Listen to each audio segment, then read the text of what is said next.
All right, there. This is the Geeked Out Show, whether car collecting, toy investing. Geeked Out Show got the blessings crazy.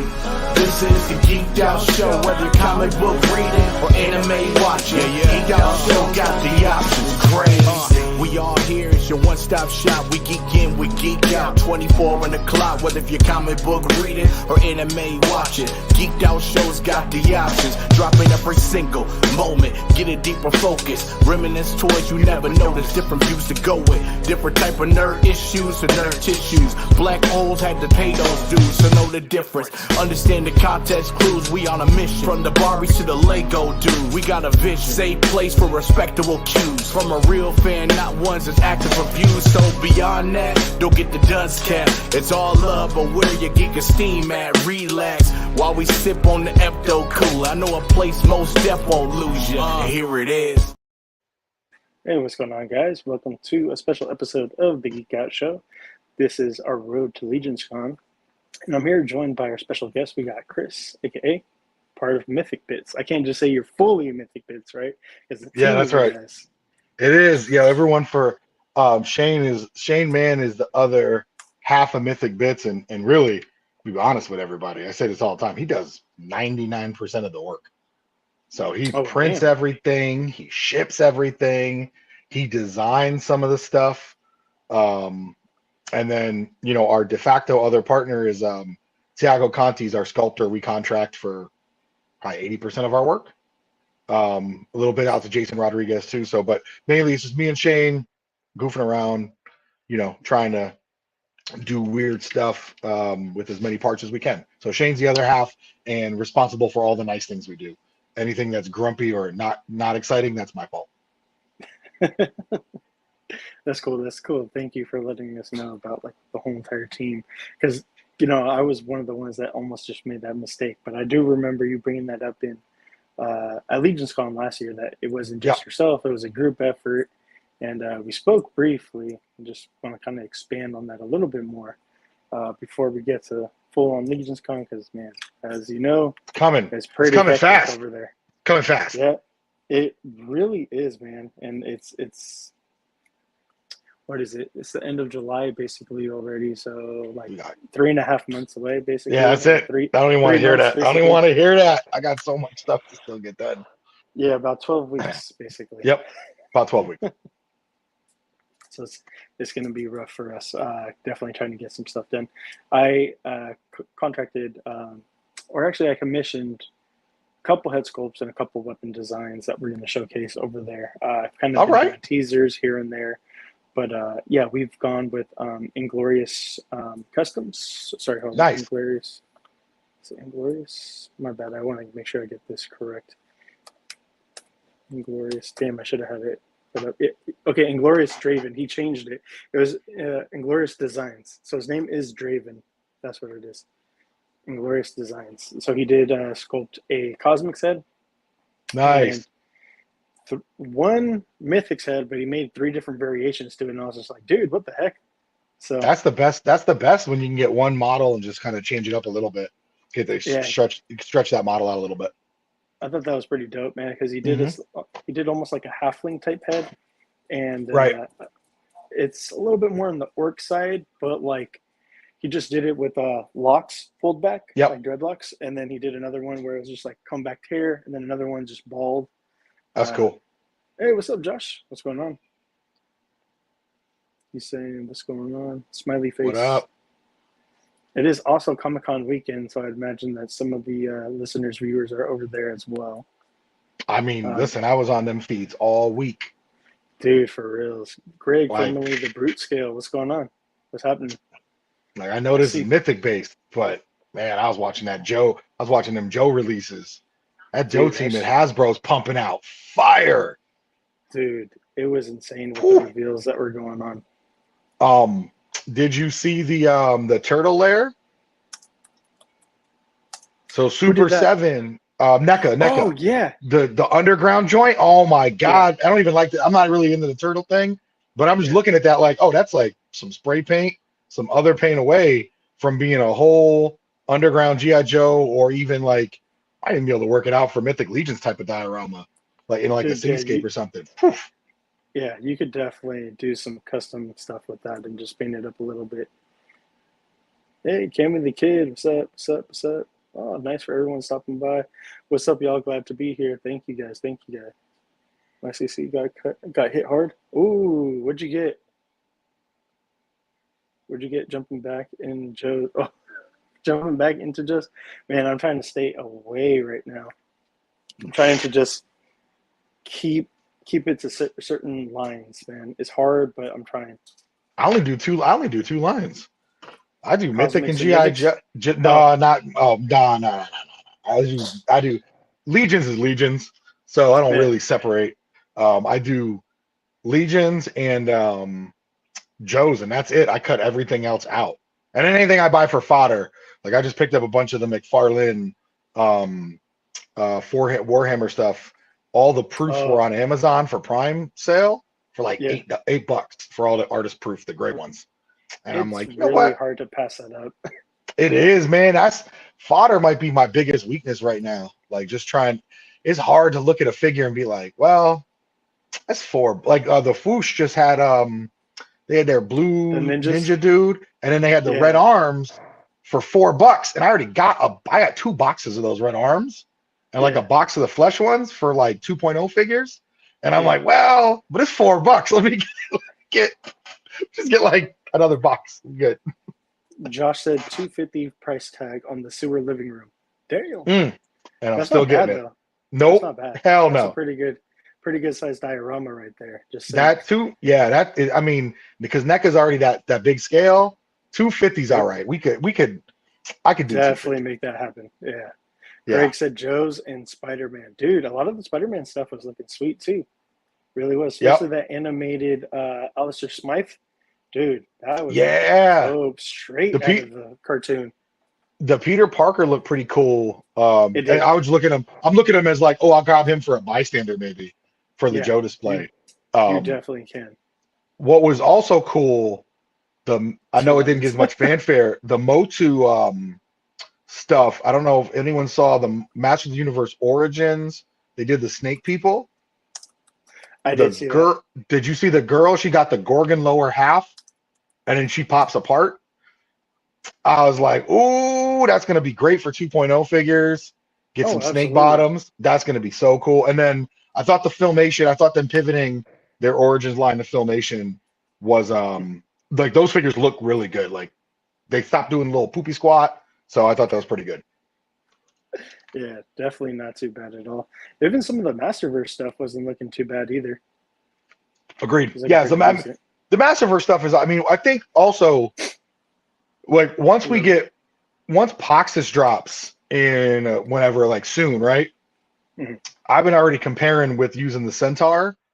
A lot of the Masterverse stuff is brute scaled already. So, like, the Man at Arms Deluxe, his armor fits right on that torso. Really? Does it? Yeah, it fits right like just straps right on. So dude, I'm assuming the forearms will be the same way with those bare arms. So that might be like a good set of just a bunch of good fodder. Yeah. Josh says Legions, Legos, and Joe's now again. Then Greg with Legends, I'll stick with Spidey, Wolverine, Deadpool, and X-Men. Dude, even just that though, because all the animated X-Men stuff that they showed off for the animated 97. Oh my god! I was like, I'm good. I don't need Legends anymore. Like I'm kind of out of Legends, but seeing those on the blister card, they were beautiful. That Bishop, dude, that's a phenomenal head sculpt. It looks fucking amazing. It is. Storm, even the Wolverine. I'm like, dude, I don't know this. I'm Team Wolverine. Always, it's gorgeous. I'm just like, geez. Foosh got into Ninja Scroll. Coming up, man. Yeah. The Ninja Scroll stuff looks sweet. Then the D&D Trap Jaw. Josh had the neck of D&D. Josh had the neck of D&D dwarf. Yep, 100%. Like that might have been the best reveal of the weekend. Not named G.I. Joe was the neck of dwarf. That was pretty fucking sweet. Two heads. It looked great. 2 heads. Yeah. Masterverse Classic Trap Draw, WWE Yep. Walmart Monday Night Wars line. Yeah, that's pretty dope too. That's Heath. Sometimes he comes on, sometimes he's a host, but he definitely does have his own show here on this feed. It's called What Did I Order? Very interesting.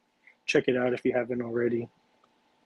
The Dungeons and Dragon Dwarf from NECA was awesome, definitely Josh. Yep. I'm 1 million. Is it 1 million? Yeah, 1 million% in on the 97 X-Men. Yep, Greg, definitely. Agree, Greg, the 97 looks, dude, those were gorgeous. Those were definitely gorgeous. It was surprising. I got to say that. And then even like some of the Mezco stuff stuck out to me. Like, I don't know. I'm a 90s kid, and that White Ranger, I was like, oof, I kind of want that White Ranger. I already ordered the Green Ranger. And I was like, I want that White Ranger too. I can't remember the name of the company. Did you see the Bloodsport figures coming out? I did. Aren't they 1/6 scale? They're 7-inch. Are they 7? Oh, 1/10 scale? Yeah. So like it's funny.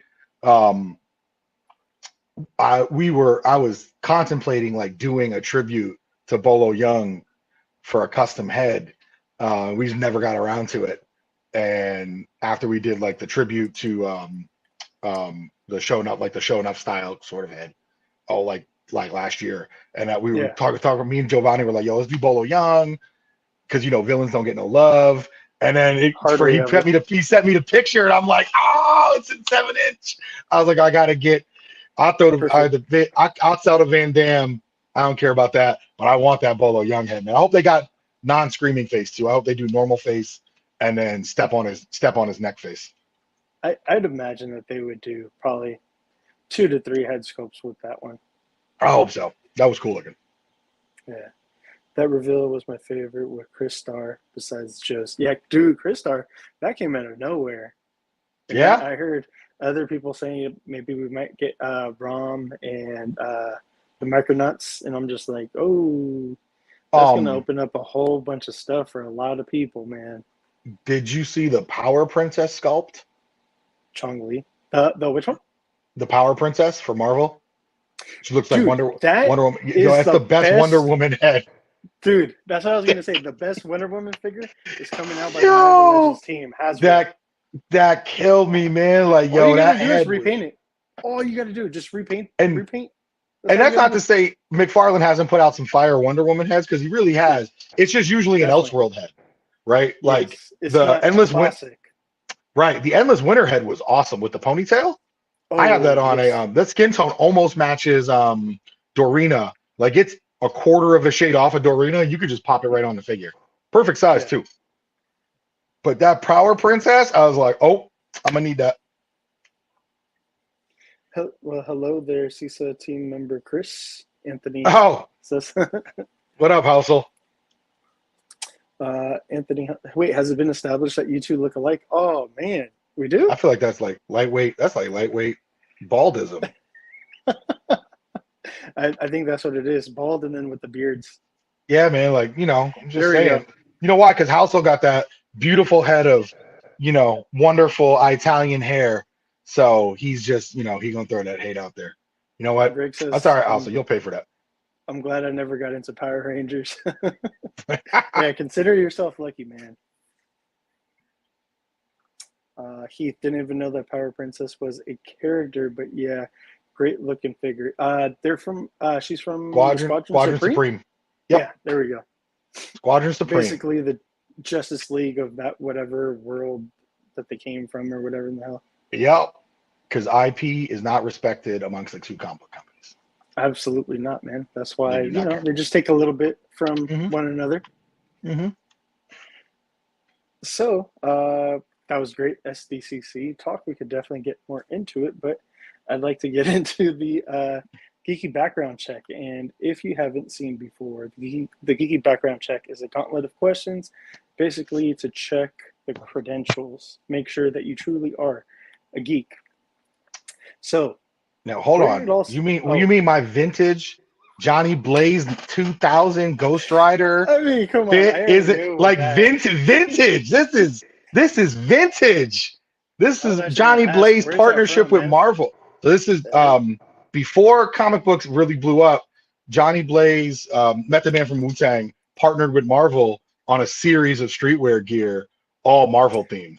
Oh, I And remember that. I remember that because my older cousin had some of those.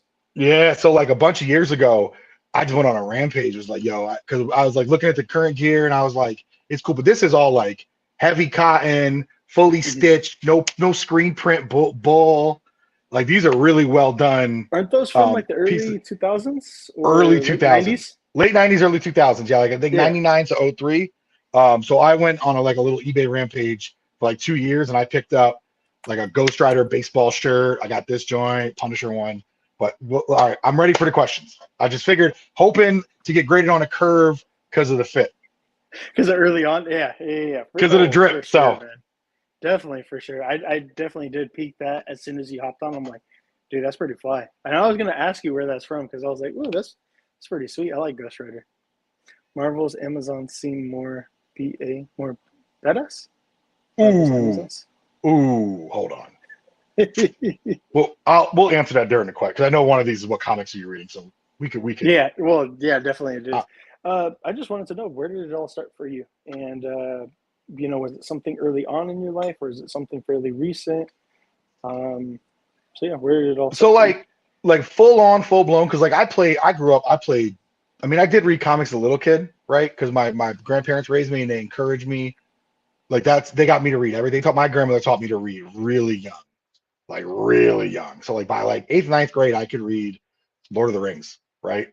But they were like they didn't care if it was comics. They thought Stan Lee was awesome because all the Marvel writers would write large words, right? They wouldn't dumb some of their stuff down. So they were always cool with me reading that stuff. But throughout junior high school, a lot of high school, I played a lot of sports. But also while doing that, a buddy of mine who's still my best friend to this day, we're going on 30 something years of friendship, got me into D&D. And but he played sports too. Like we all did that, all the stuff. Like we lived like blessed modern nerd lives back in like the 90s. Like we were still playing sports. I played baseball, little football. He played sports, but we also played D&D. And I would say D&D more than comics was the thing I remember really turning me to the lifestyle, where like that nerddom pop culture like really got me. That's what really sucked me in like hardcore more than like a cursory, oh, I like a couple superhero comics. Yeah. All right. Well, that's good, and that's nice that you were able to also live that life of liking to play sports, liking to be a geek. Playing these things like D&D and all this other stuff. Because some people had to hide that and not really, be so open with it. And I feel bad for some of the people that weren't able to be open about it. So that's pretty dope that you were able to be open it helps and just like take it for what it is. It helps growing up in bum ass upstate New York. Like nobody cares up there. That's what's up. Cammy says, love the hat too. Thank you. Just got to. So I'm going on a trip next week. Every year my buddies and I get together, same group of friends. We call it Mancation. We get together, and for 4 or 5 days, all we do is play board games, go hang out, kick it, eat. Obviously, we like to eat. I'm not the smallest dude in my group, surprisingly. We got some big boys. We like to go eat, and we've been doing this thing now for on and off, barring like a year of COVID, pretty much going on like number 8 or 9. So like 8, 9 years. We've been all doing this, and this is started with my bachelor party when I got married 10 years ago.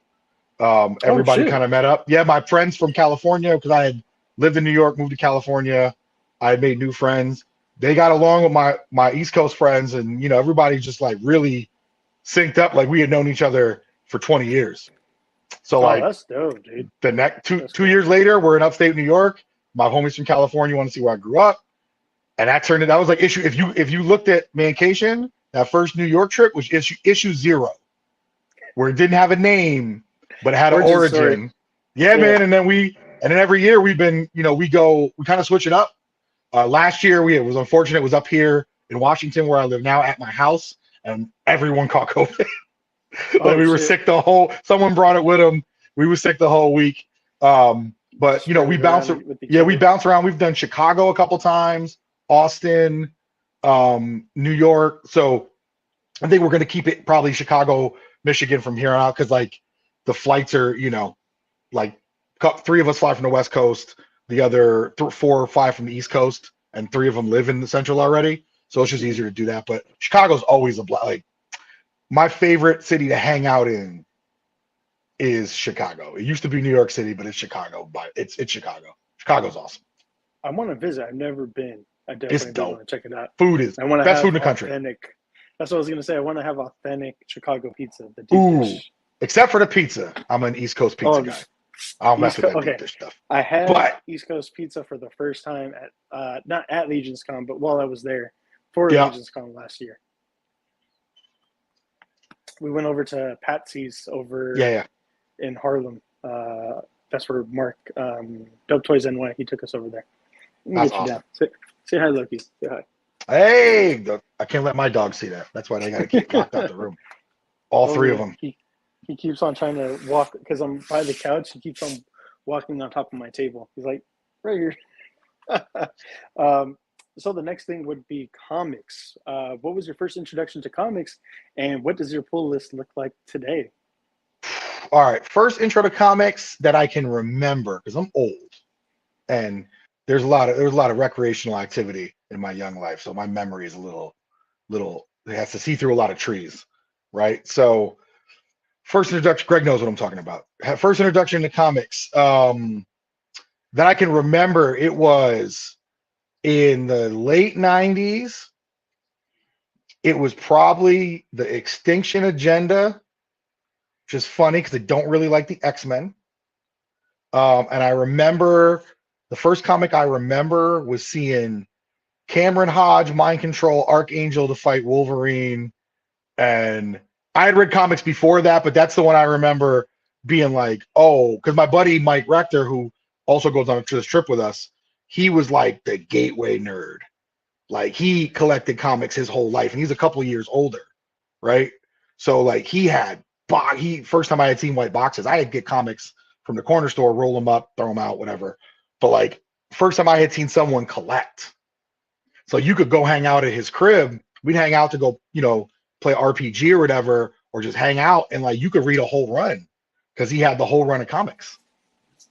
So he had a mini comic shop in his own place. Yeah, man, it was cool. Like he was friends with the dude that owned this comic shop in Schenectady called Electric City, which I think is still standing. And like that's how he spent his money, like his little allowance. He would just get comics, but you could always go boards, bags, and go read. And I remember that panel with them fighting each other. And I think that would be like the first comic that I can like strictly, it's seared in my brain, will never forget it. Could have been something before that, but that's the one I remember. Just real quick, Omar says, what's up? And my mom stopped by and she said she definitely wants to go to Chicago too to try the food. Pull list. Up, so Mama? I'm a digital dude. So like I got the what? Yeah, man, listen. I've never been a comic. Almost as good as food is here in Houston. Okay. That's what Josh says. I've never been. I'm an opener for toys. I'm not an inbox collector. I think that's blasphemy. So I'm not an inbox collector. I agree. I never treated my comics well. I'm a reader. Like I like to consume the information. I don't care about collectability. I mean, obviously, if an Amazing Fantasy 15 fell in my lap or whatever, like, okay, yeah, I'm gonna keep that, right? But like, yeah. And I have a couple nice books that I have framed and stuff like that. But I'm a reader, right? So before digital, I was a graphics novels guy. Collected editions. Let me get that. Me and my wife. I got my wife into comics. Same thing. She actually owns more graphic novels than I do, and more comic statues in the house. Yeah, she dove in pretty hard after we got married, or when we started dating. That's cool. So my read list. So what happens with me is because I got the 2 apps, I got Marvel Unlimited and DC, whatever the hell, DC Infinite. Yeah. I will go months without reading books because I'm always doing something.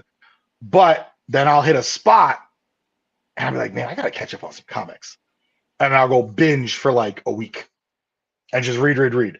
Right. So right now I just started reading The Trial of the Amazons on the DC Infinite app. Oh shit. Okay. Gotcha. And I know I'm a little behind So everybody. that's why you brought that up. Gotcha. I'm like, Marvel's Amazons. First of all 17 books that are probably been written about Marvel's Amazons, and I mean issues, not runs. Come on, man. We can't put like the Marvel Greek pantheon anywhere near the DC Greek pantheon. And I'm probably lean more of a Marvel guy, but let's not, let's not get crazy. Let's not get crazy now. Well, I've always felt like Marvel's characters are more reality based, or you could relate a little bit more. They're all flawed. They all have weaknesses, whereas a lot of DC stuff they're more above your average, more God status. Not as flawed as I think that was true. characters.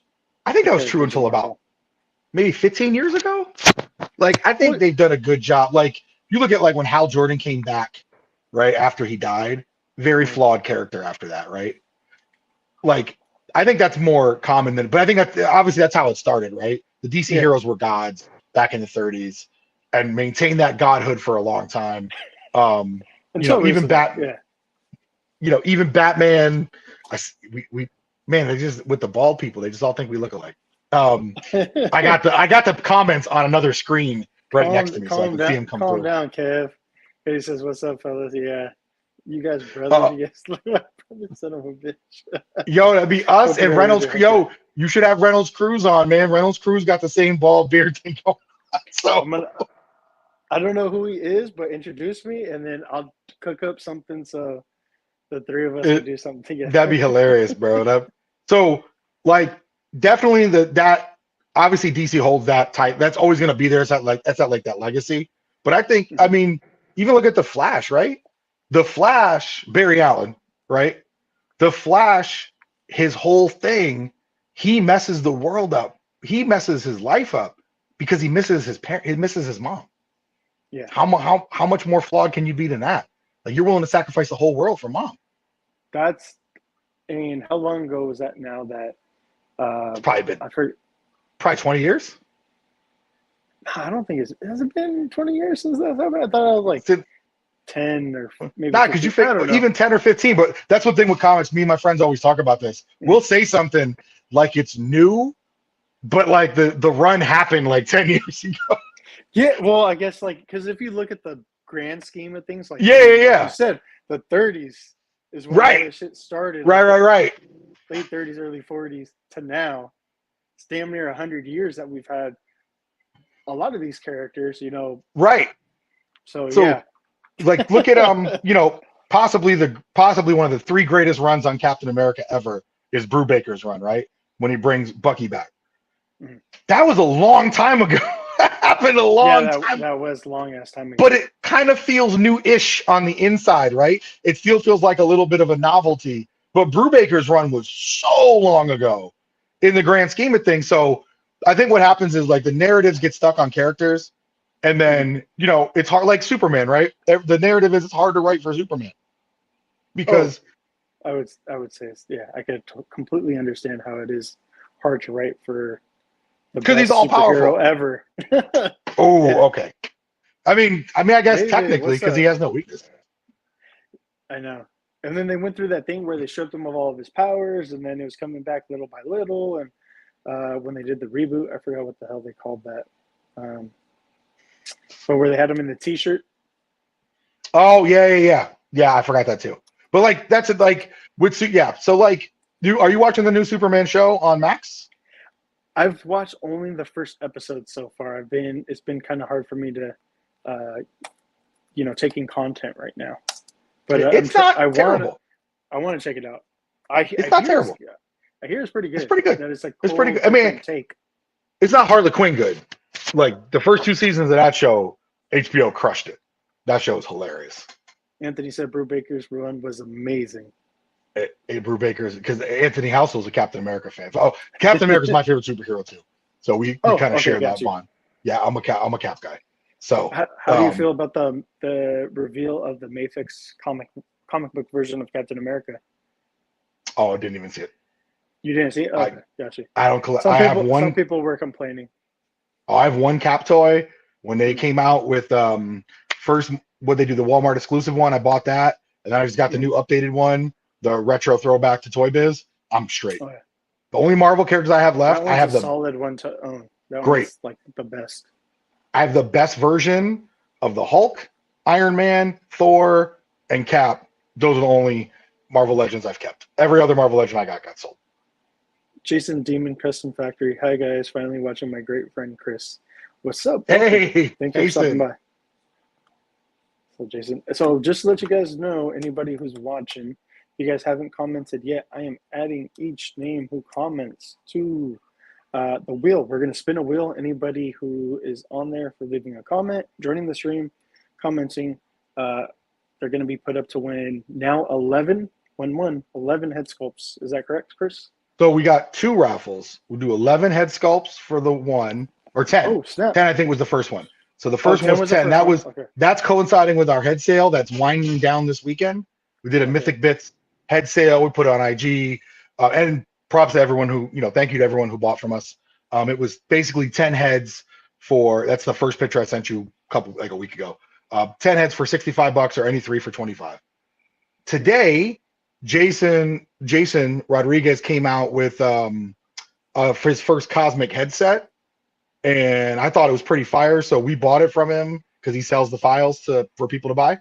Print them out real quick. This picture I sent you right before the show is actual pictures of the prints off my printer that I put together real quick right before the show. We're gonna give one of those away too, full set.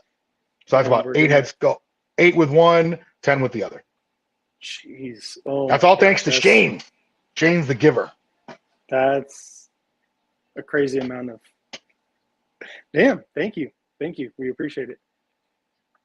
So somebody could win 10, then another person can win 8. Damn. It's pretty good. Quite a good. We try. Definitely. Okay. Next one would be action figures. I mean, we kind of went over it, but what was one of the first action figures that you remember collecting? And I mean, you already answered the question. What are you collecting now? Which you said Joe's and Legions. Mythic. Yeah, Joe's and Legions. That's it. OG, G.I. Joe. That was my first love, second love, third love, fourth love. I had a smattering of all the other stuff. Mm-hmm. A Transformer here, a GoBot there, a He-Man here, a Thundercat there. But it was always, man, them Joes were everything, man. And I probably came of age in that 85, started really getting into toys about 7 years old, that 84, 85 era, after the stiff arm joints, when they really got those second versions of stuff. The second Snake Eyes with Timber, the best Snake Eyes ever. That version 2 Snake Eyes, best Snake Eyes ever, by far. Not even close with the other Snake Eyes.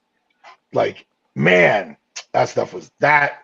I really think, and that line is dear to my heart. Alrighty. That was a little bit before my time, but I do remember those toys. I definitely do. Great toys. One of the first ones I remember were, who was it? I think it was the Mattel, the Secret Wars toys. I got those. Oh, those are pretty old. I only remember that because we got it from a flea market, so it was I think it was in the dollar bin or something like that. And then a little bit after that, because I was I remember these characters, and I remember my dad teaching me about Marvel and this and that. Yep. We weren't too big on DC, but I learned about it later on. But Marvel, I was then I started seeing the Toy Biz stuff. And I was oh, damn. And then watching the cartoons of X-Men and Spider-Man and stuff like that. So, all right. Next one would be anime. Are you into anime? And what was your first introduction to anime? And do you watch it now? It doesn't need to be traditional Japanese animation. It could be animation like cartoons, regular American cartoons. God. I mean, for anime, my boy Mike Rector, but we're 90s babies, right? Or we're 90s teenagers, right? So it was why is it Escape? It was Ghost in the Shell. It was all the old stuff, right? That kind of really first blew up over here back in the 90s. But as far as animation, I mean, DC puts out a lot of good anime. This is gonna sound like I'm plugging DC. which is I'm gonna get heat for this. It's starting But to like, sound that way now, bro. man, it's killing me because but when it comes to animated stuff, right? DC puts out heat. Most of their No, animated stuff is really definitely good. Like it's really good. So like, so like I watch the DC stuff. Like I watch Harley Quinn. I watch is it the Vinland Saga? The Vinland Saga. I think it's Vinland Saga on Netflix. Mm-hmm. Yes. Household can correct me because he watches it too. But I gotta wait. So weird thing about me, I cannot do subtitles. Oh, really? I cannot. If I have to watch subtitles, my brain wanders off. It just does. Because like a lot of times when I'm watching a show, I'm doing something else. I might be painting or something. So a lot of it's listening. Like it's like 80, 20 of it's listening, right? 89 Snake Eyes. That is, oh my God. He was all right. He was cool. He was cool. He had the 3-section staff. It was chill. But like Vinland Saga. Tunnel Rat still favorite Joe. Tunnel Rat's great. Vinland Saga, super dope. I watched that. I watch the Castlevania series was good. I really enjoyed that. Castlevania is amazing. I love that series. That was pretty cool. Honestly, almost a lot of the stuff on Netflix I'll watch. Like they had that Witcher limited series. So like, yes. Adult animation I'm in. One. Yeah, that was pretty cool.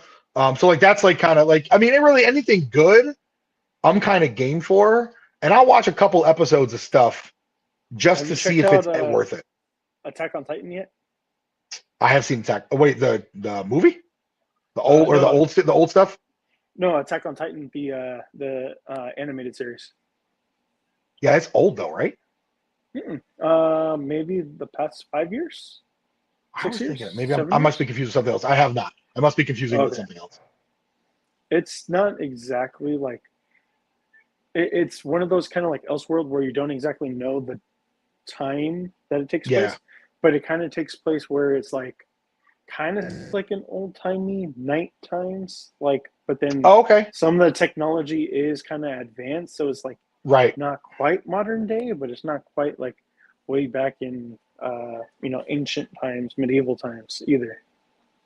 While you said that just came to me. The Vox Machina series too. I would be remiss if I did not shout out the best D&D animated series ever. And I know it's not D&D, but it's D&D. Anthony said Mattel Secret Wars and Superpowers were my gateway drug to superheroes. Yeah, for a lot of us, man. And then it was Vinland. Okay. Vinland Saga season 1 was amazing. Season 2, not so much. Damn. Season 2's been rough. Josh just brought up Vampire Hunter D. Definitely seen that before. So it's pretty much like I've seen Invincible season 1. I know season 2 just dropped. Like it's so I'll watch anything. I actually prefer, I almost prefer animated stuff over live action. I can get with that. Because I feel like they can get away with more plot holes in animated stuff. Whereas like live action, we tend to be more nitpicky. Mm-hmm. That's how I feel, at least. I feel like there's some animated, the first Spider-Verse movie was awesome. Awesome. Amazing. You try that plot on live action, we would have crushed it. We'd have been like, nah, get out of here with that nonsense. Boo. But with animated, you just have a different, I think they have more latitude almost, except for the worst animated thing ever created in the history of this earth. The Dragonlance animated movie. That's super trash. I don't know if you've ever seen it, but whoever made it deserves to never earn money again. Animated movie? Is this so Dragonlance 2008? So Dragonlance is a OG D&D pre-Wizards of the Coast book series. Mm-hmm. So like TSR back when they printed books. It was made by Margaret Weiss and Tracy Hickman. They based it on their game they had going on for so long. Dragonlance, super epic high fantasy, big. Michael Rosenbaum was attached to this, and Lucy Lawless, and Kiefer Sutherland, and it still sucked. What the heck? They had a cast. Yeah, they had a cast. Unfortunately, they didn't have a writer or a director or a writer. Like the book series is Jeez. dope. It's like Yeah. it's that real epic high fantasy, like giant armies, heroes doing crazy stuff on a crazy adventure, not really grounded, like What's finding up, Paul? power, everything you could ever want. And these dudes seem to turn that into a turd because that movie was terrible. That hurt. It hurt my soul. Hurt my soul. That's terrible, man. That truly is terrible. No, sorry, that was a side rant. I haven't got to shit on that movie in a while. No, it's okay. Let's go over into the sidestep gaming. Where did gaming start for you? It doesn't have to just be like video games. Could be TCG and other things, role play. I mean, you kind of talked about it a little bit. D&D. It seems like that was your introduction. Yeah, D&D was the gateway. Followed not too shortly by Magic the Gathering. I think that's kind of like if you were a young teenager in the 80s and 90s, it was D&D and then Magic, right? The books are amazing, Josh, but the movies poop. A lot of Magic. It's funny. My buddy Mike, I keep bringing up the gateway nerd. He taught us how to play completely wrong. Oh, did he? Oh no. Yeah, he would teach us like fireballs can just sit on the thing and you could pay it every turn to use it or something. Like he's the king of teaching us how to play games wrong. And he was like the only person this is pre-internet. I want everyone to understand this on the feed. This is pre-internet. You couldn't go find out yourself. And we were too lazy to read the instructions. That's what I was telling my daughter about stuff. Like back in the day when we were stuck on things where we didn't know. You could make it up. Let's go yeah. to Google and be like, what are the official rules? Or there wasn't no YouTube to watch. Yeah, man. Exactly. So we went and played with some other people once, and one of us, I forgot who it was, put a fireball on the table and tried to recast. The guy looked at us like, "What kind of bullshit is this?" Oh, sorry, my bad on the language. No, you could curse. Oh, we good? Here. Okay, it's all good. It is like, yo, it is explicit. This dude looked at me like, "What kind of bullshit is this? What is he trying to pull? Are these Helsinki rules? What's going on?" So, yeah, Magic was it comes in and out. I would say every other mancation. If they drop a set, we will go grab it. I think there's some new game out we're going to play this time. Some new card game just came out. So card games and then video games since NES, Robbie the Robot, video games have been mine. Sorcery game that Bill's been talking about? I don't know, man. I wish I could mess my screen up right now and find the name of it, but I know I can't because I got like other chats where it's in there. But we're gonna try that out instead of Magic, whatever the name of the game. It's like Blood and Sands or something. I don't know. We're gonna try. I know what you're talking about. Yeah. Yeah. So, but TCGs. I've done like the living environment games. I was in a Munchkin for like a hot second when that was fun before they stole. What's a Munchkin? You never played Munchkin? No. What's that? No, it's a card game where basically the goal is to screw everybody else over as much as humanly possible. Munchkin's super fun. Never heard of that. Then they started licensing it out to everything. For years, I played a game called HeroClix, which is you know HeroClix. Okay. I know HeroClix. Until probably 3 years ago. About 3 years ago. Not too long after we moved to Washington. I had played that game since its inception, straight through, over a decade. Yeah, love that game. I have a garage full of tens of thousands of dollars of HeroClix sitting in the garage. I know NECA was producing some exclusive ones for San Diego Comic-Con. Yeah, they bought WizKids, the company that owns HeroClix. NECA owns it. I thought it was weird. I was like, wait, what the fuck? Because I seen NECA on their SDCC stuff, and I was like, I seen a Marvel one and I seen a DC one. I was like, what the fuck? They got licensed to this shit now? So that game has had a crossover license its entire time.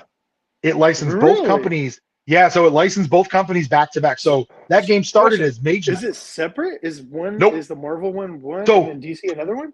They have separate sets, but they share the same powers and rules. But can you have like a Wolverine? You can mix the teams. 100%. No fucking way. You can have Wolverine on the same team. You could have Superman and Spider-Man on the same team. Holy shit. I did not know that. That's wild. So that game was born out of Mage Knight. Cool. That's where the system came from, was that old Mage Knight game. And then that game was super popular. And then they got those 2 licenses, and then Mage Knight no longer exists because like that took over, right? Because I think it's the only, I can't remember a game where you could play like there was even once on the 10th anniversary of the game. This never only happened one time, never happened again. They dropped the 10th anniversary set. Marvel got a set and DC got a set on the same day.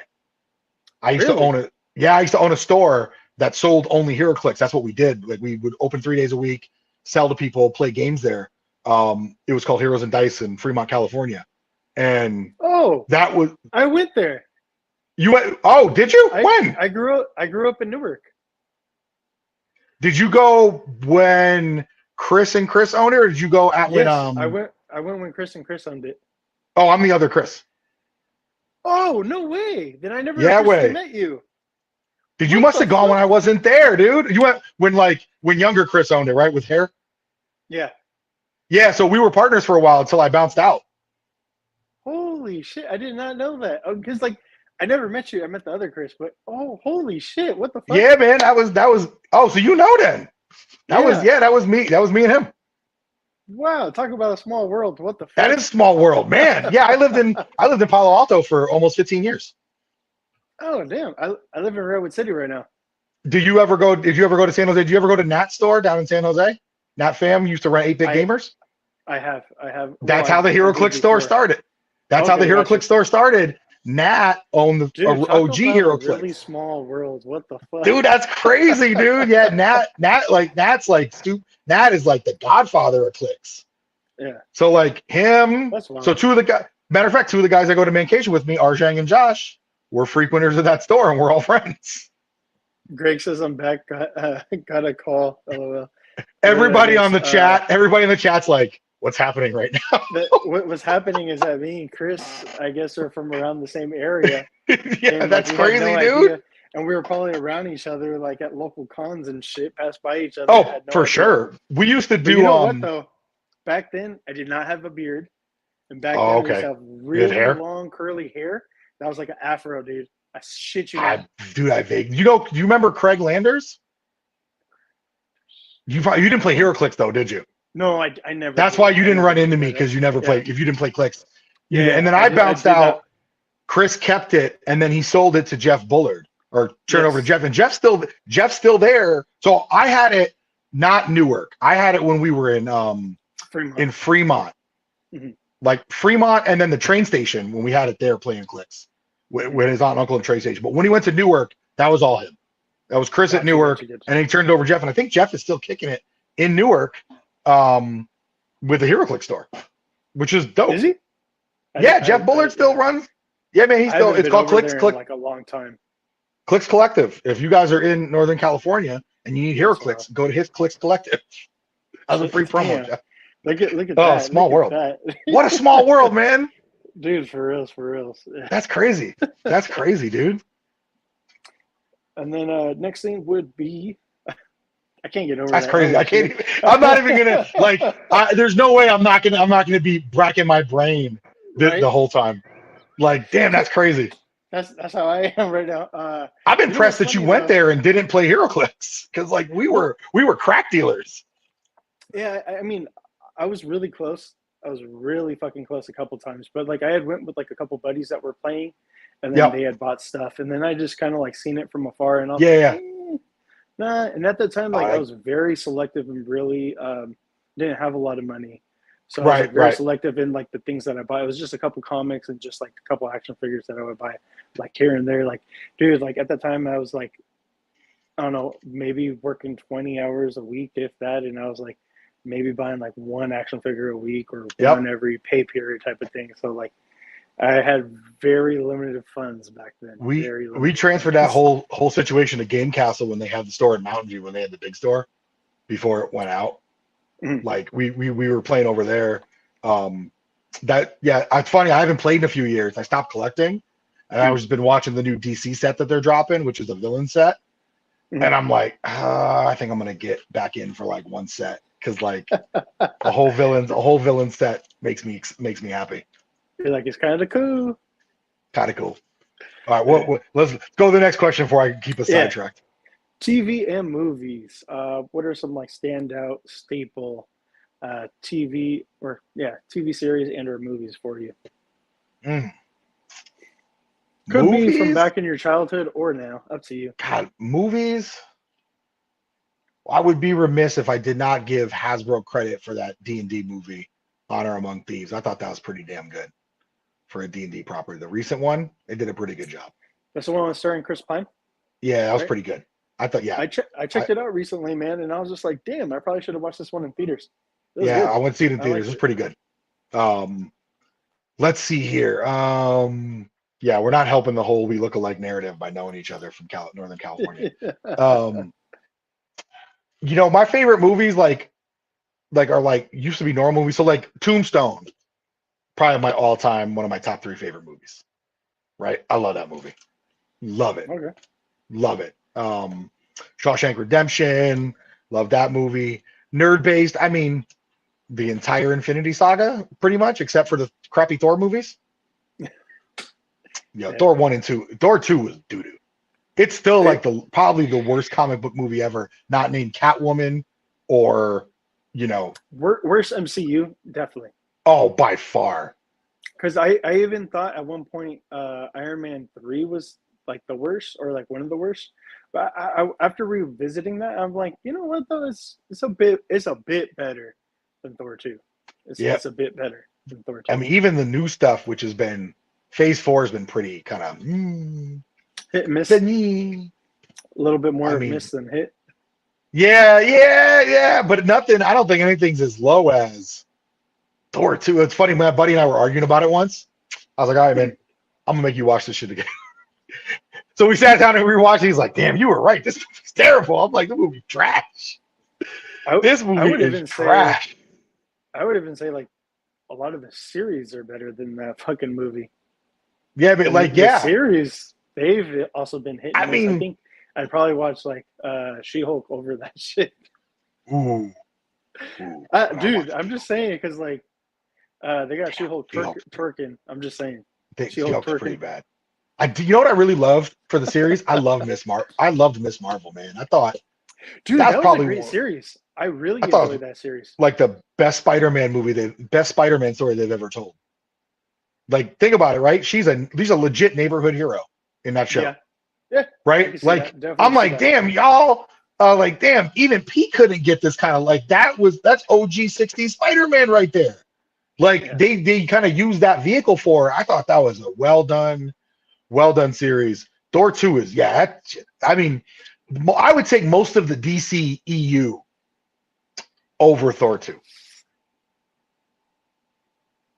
Here's what I wouldn't take. I could agree with some of that. I could agree with some of that. I think I could. Man of Steel was poop.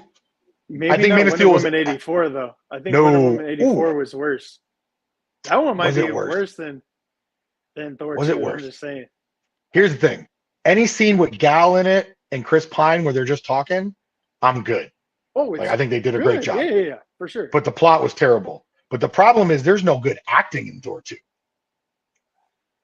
And the plot was terrible. Wait, I don't know about zero good acting because Tom Hiddleston, where he was like faking. Okay, and then he loses his shit. I'm just saying. That was cool. Little 30 seconds. Yeah, was like leaps and bounds. That performance was leaps and bounds better than everybody else. I will say at least that. At least that. I always kind of forget about that. That. Wonder Woman 84 was pretty trash, but I think Man of Steel is pretty trash. I have a huge hatred of Man of Steel because of one scene. Really? One scene ruined the whole movie. Snapping his neck or not saving his pops? It wasn't even that. It was his pops. It was his pops saying something to the effect of, maybe you shouldn't have saved those kids. Oh, that right? Yeah, that's bullshit. That ruined that for me, and I'm usually that dude. Usually I'm willing to let stuff go. I'm usually like, okay, modern stuff. Dude, that killed it. I was like, oh, this movie's perfect. Papa Kent from the comics would have never fucking said that. Never, bro. You can change so much. You can change so much about comics. You can't change that Superman's parents gave him his morals. You can't do that. It's like changing Uncle Ben telling fucking Pete. Right. Dude. The responsibility. So when they did that line, I don't care what happened the rest of the movie. I was checked out. I You're like, checked that's out. bullshit. I was like, this is trash. I was like, this is trash. Zack Snyder's trash. This whole thing is whole. But then Wonder Woman came out. Wonder Woman was fire. It's still in my top. The first one still in my top 10. Modern comic book movies. It's hanging on. It's hanging on because a lot of good stuff has come out. But yeah, the scene with No Man's Land, killer. That scene alone is really great, man. Like if you're gonna watch anything from that movie, that's the selling point of the movie. That's man. Yeah, the end was kind of meh, but like definitely a lot of comic book movies suffer from that, right? Ares.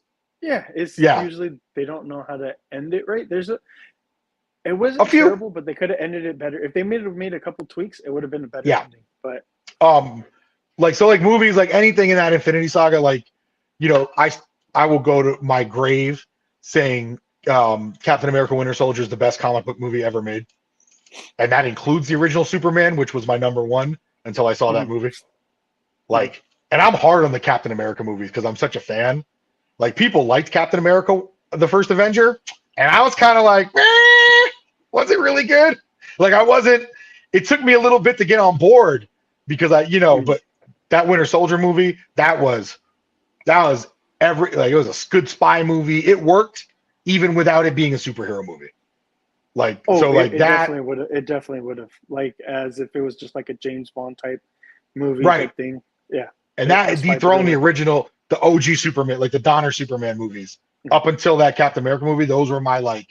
I count that as like one movie, 1 and 2, right? But that was it. That was my top. So like I'll watch almost anything from that era. Those are like Phase that's 1, kind of 2, and 3. Phase 1, 2, 3. I'm pretty good. Other movies and TV shows, like I watch anything fantasy, like I'll watch that. It's funny. I'll poop on a bad comic book movie, but I'll watch some bad fantasy. Like, have you ever watched bad, like, swords and sorcery stuff?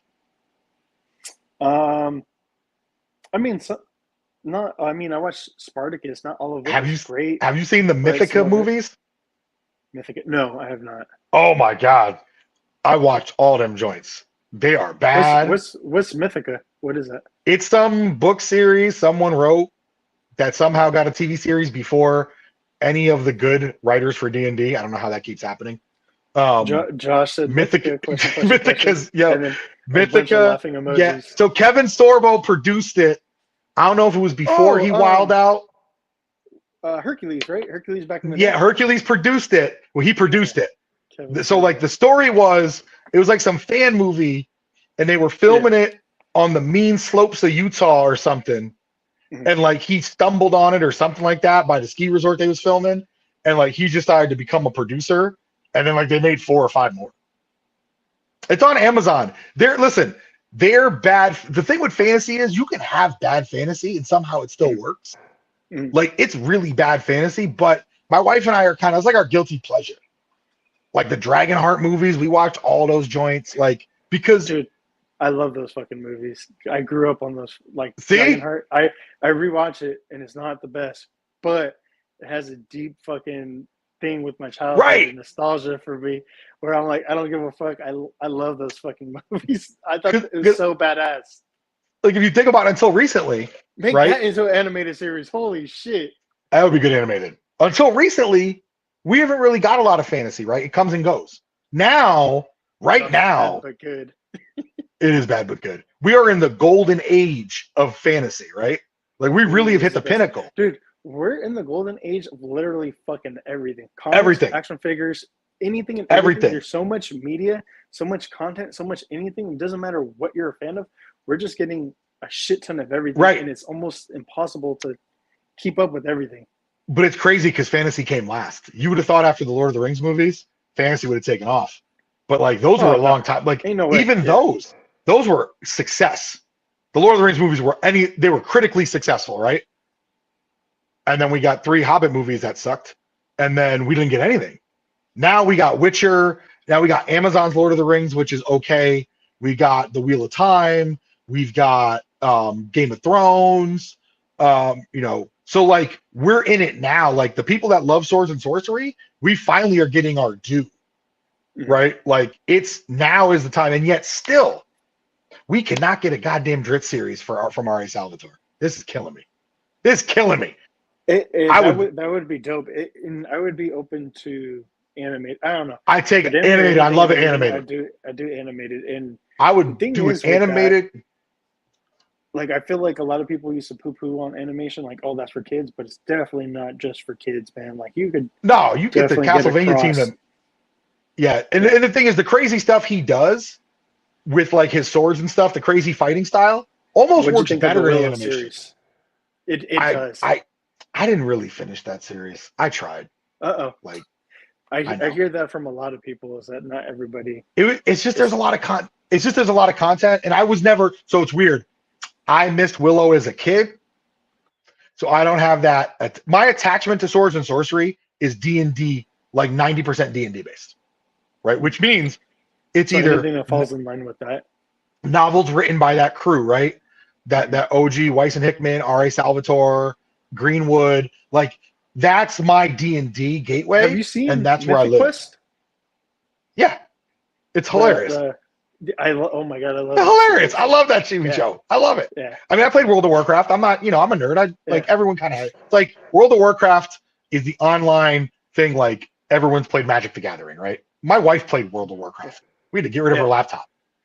Like, so like, but we're getting it now. And yeah, the Lord of the Rings season 1 was cool. It was good. Every part with a dwarf in it was great. Every part with a dwarf in it was great. Every part. But like, so yeah, that's the TV and movies that I rock with.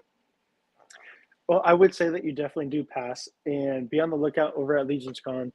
I'm gonna have these stickers. They're kind of like membership cards. They're almost gonna be like, the old school library cards where it's just a piece of like cardboard or thick cardstock that's like laminated. I'm going to be passing out some of those with our logo, the Geek Out Show on one side, and the other side is going to have your name written in pen, just like the old school fucking. I love it. I love it, man. Like that. So I'm going to hand them out to people. I finally got some produced folks, so be ready. Anybody who's been a member and past guest, I'm going to be handing them out over there. So you got to haul the Legion's Con too, huh? I do. You're coming you're coming from the West Coast like me. Yeah. So like last time, me and Matt, we took a plane over to SFO. Yeah. I mean, he drove. Where was he at? He lives over by Stockton, but he came over by me because I think he's Central Valley. There wasn't a direct flight, and you know how Walter. He's okay with like going here, going there. Yeah. He's like, fuck that. He goes, I'm gonna drive down to you. Yeah. And he goes, then we could go from SFO directly over to. I'm also on team direct flight. I'm also on team direct flight. Fuck layovers and fuck connecting flights and this and that. Nah, I'm good. It's funny. My buddy that ran a table with me, the shorter gentleman, Josh, he lives in San Jose. Josh, he took the flight. The one that's the different Josh. Not the Josh, not the Josh in the chat. He went over to he's coming this year again too. Oh, okay. Dope. So just tell him, be like, man, hop on with us. We're going up there, I think Thursday, if I'm not mistaken. Yeah, so we'll be there. We'll be there Thursday. I'm going to upstate New York first to go home. Got to visit mom, dad, my nieces and nephews. I did that after Legion's Con last time. That was a mistake. Mm-hmm. I need to do it before Legion's Con this time. But what we're doing is, because this year for Mythic Bits, at the Mythic Bits, I would be remiss if I didn't plug us at least once. At the Mythic Bits table, last year we just did a lot of little stuff. This year, we're trying to bring some dioramas. So some fully 3D printed, some full 3D printed. We already showed some previews of a dwarf tower we worked on. That's pretty much being finalized and almost done. We'll have a couple more. So we're going to take all that stuff, box it up, and ship it to my brother up in Schenectady, and then I'll pick it up and drive it down for Legion's Con. That's kind of the plan. So allow us to send more stuff so we can fill the table out more this year. Dude, that's smart. And so last year we were just attending Legion's Con as like, just basically, I reached out to Jeremy and I was like, hey, do you guys have any media coverage? Right. And he's like, well, like, I'm not doing anything like as if he goes, we don't really have anybody doing anything. So like I talked to him about that, and he's like, here's what I'll do. I'll let you come in before, normal attendees come in. You could come in on setup night, and then you could come in before that hour before doors open, and you come do interviews and stuff. So that's where we met you. I think it was on that Saturday. But yeah, this year we're actually going to be with you guys and be vendors. So we're basically going to be podcasting there and like shooting footage while we're there, everything going on, having people stop by if they can. Real quick. That's sweet. I'll just say a couple words. Sweet, thank you. I'll be by. We're going to be doing a live stream from the hotel room because we're staying there. And then we're going to have, like I said, we're going to have basically 4 different head sculpts, the 3 variations of the same one, the 1 Cosmics heads. Then we're going to have a couple exclusive weapons as well, all done by Draven. Nice. So yeah, we're going to try to vend a little bit. I think I'm also going to be taking some fodder over there. Basically just be like $5 a piece type of deal. There you go. Like that would include like the pauldrons as a set, only $5. And I think there you go. Who wouldn't want to, get that? So I'm going to take some fodder over there. I like that. Our homie, Dope Toys NY, Mark, he's taking some 3D printed stuff. Cool. And he's also making a dio as well. So going to have a little bit of everything. And actually, it's going to be awesome. Space. Yeah. I really cannot wait, man. If anybody watching here has not been to Legion's Con, try to go. It's unlike any other con. And like, I'm talking about San Diego Comic-Con. Like it's just a lot different, a lot more way fun, different, way more like the experience. Not that Comic-Con is bad. It definitely is cool and it has its upsides. I was just like, I'm kind of done with it. Like last year, it just kind of upset me a little bit. And then this year, it seems so-so. I kind of had a little bit of FOMO, but I really felt like I didn't miss out on anything because I was literally able to grab everything and get everything that I wanted without even attending. I never did an SCCC. We did Silicon Valley Comic-Con when it first started.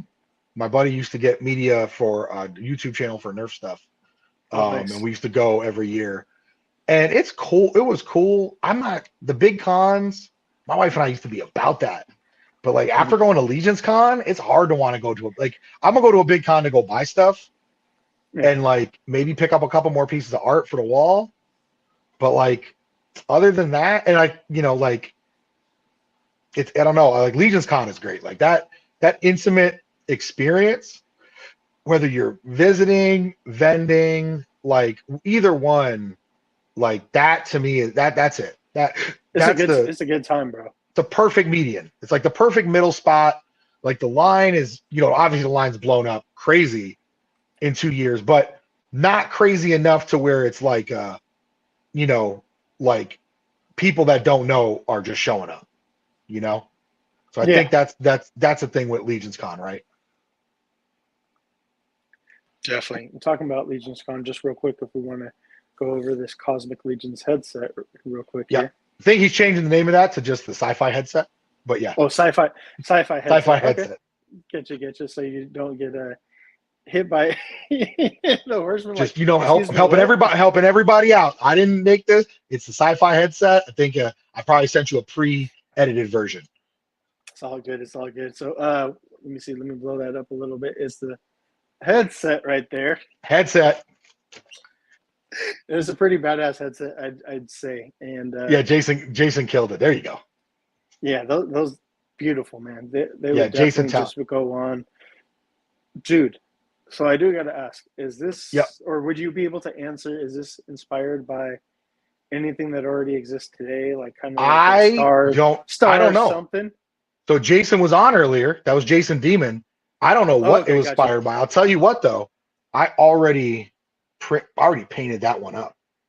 This one looks gorgeous. It looks beautiful. It reminds me of a little bit of Star Trek or something like that. I already painted that up. Oh, dude, that's fucking awesome. Hold on, let me blow that up. So I already started working on that head. I already printed all the heads out, testing them up. So, like this was the first head. I was like, oh, I got to paint this head, right? Like this is pretty chill. Unfortunately, can't make it to Legion's Con. Will be a PowerCon though. Josh, PowerCon's a good one too. PowerCon, get them exclusives. Yeah, that's what I was gonna say. Get those I'm 3 gonna. exclusives. I mean, I would guess the guy with the antennas has got Sector to at be the bottom. inspired by sectars, but like, Yeah. I don't think anything specific. Like Jason, if you guys don't follow his work, man, Jason is very artistic, man. Like he really does amazing work, and he's been selling files for the community because he just sells the file, right? So all your Blue Inferno, your other people can be in the game without having a designer on staff, right? He allows that to exist. And then from time to time, we'll buy something from him too. We own a lot of his stuff. Mythic Bits is a weird spot. We don't really have a website yet. We just sell through DM sales when we do sales drops. We like to make a lot of our own stuff, but this set was so cool today. I was like, we're already printing heads for our head. Sounds like, yeah, let's print a set of these up. So people can see this too. This is what the bug looks like. Fits really nice. I was going to say that goes probably perfect with the Sphexian right there. Bro. Yeah. Like it fits real good. Jason killed it on the fit. So now the ones you'll get from us, I got to warn you, except for the Sphexian, the head holes will be bigger because we like big head holes with some sticky tack. We don't like the tight fit. It just can, cause some. I don't prefer the tight fit on 3D prints. I like sometimes you want to change the depth of the fit, stuff like that. But the winner will get a full set. We'll get a full set sent over to you. Shane's printing them tonight, so they'll go out sometime this week. Sweet, hell yeah. I do gotta say, like the one in the middle is kind of giving me almost like a cable type vibes, almost in a way. Cable, the one bottom middle, yep. Yeah. The one in the middle is giving me I forgot the dude's name. But like that one in the middle, the center, I want to paint that one with like a pink face. Like that's what's cool about. Gotcha. Yeah, that's what's cool with Cosmic, right? You could just kind of do what you want. Do like some crazy colors and work. The little skeleton one. I'm kind of thinking like if you do this oversized, it might work as a MODOK head. It could work as a MODOK head. The skeleton dude, I'm gonna resize that for one of my bats for classified. Yeah. This looks fucking awesome. Yeah, this is pretty awesome looking. Yeah, so cool headset. Jason crushed it. That, like I said, that one I'm gonna redo that for classified. I think putting that on a battle android trooper is gonna look freaking amazing. Definitely. Oh, and then you sent me some pictures. I did. I even got the prints done already, except for the bug. The bug's the only one not in this picture. Dude, those are awesome. Those are kick-ass. So day one came out, I think 11 o'clock this morning, 10 o'clock. So we'll have them in your hands by the end of the week. So whoever wins, congratulations. I don't know if you do the spin live or you do it afterwards. There's the bug head. No, I'll be able to do it live. We could do it live. Yeah. I got I'll just share the other page that I have all the. Whoever wins, send me if you're international, you got to help me on the shipping. But if you're domestic, it's free. I will help you with the shipping. How about that? Okay. And then maybe just the two of us could just cover it, or we'll see. Just if it's international. Only if it's international. Yeah, just if it's okay. No worries. So let's go over some of your guys' exclusive heads that you guys got over. Yep. That they could order by sending you a DM. Yep, you could DM me. So we're having a head sale this weekend. It's any 3 styles, and you can repeat the style. I already had a couple people order the same thing. They're like, I want 3 of that. And so we've got a grouping. So the first one, Seer Half Elven. This was done for my friend Maynard Searing Jr. Good friend of Mythic Bits. Good dude, always supports the store. He wanted a half elf head inspired by Tannis Half Elven from the Dragonlance series. Doesn't look anything like him, but it was inspired by him. Then we got the Jarl. We're calling it the Jarl. It's another bald dude with a beard. A lot of bald dude with beards going on. Dude, I love that. Running theme, right? Friend. Can't wait for Poxes. Right. Oh my God, Poxes. I can't wait. Listen, what's happening? I'm half Middle Eastern, and like, yo, Poxes is my wave, dude. Like, we got a genie coming. We got the Middle Eastern crew. Oh, I'm ready for Poxes. Mark is bald with the beard too. I'm just saying, man. Hey, see? All of us should get together. We got a dwarf. The Forging Fist Monk is a dwarf. You can see it's got the bun with the stick through it. It also comes with a ponytail. That's dope. So the hair's interchangeable. I'm Oh, sorry if I'm sweet. looking away from the screen. I'm looking at my bigger screen. No, it's okay. Guy P-Face is a running joke. So we had that at Legion's Con last year. We actually called him Punchable Face Guy in the background. That's his nickname because he's got the most punchable face. So we call him Guy P-Face now. The last one in this grouping has been proven for the sale to be the most popular head. It's the Constable. So it's funny. This head was inspired by a Marvel villain.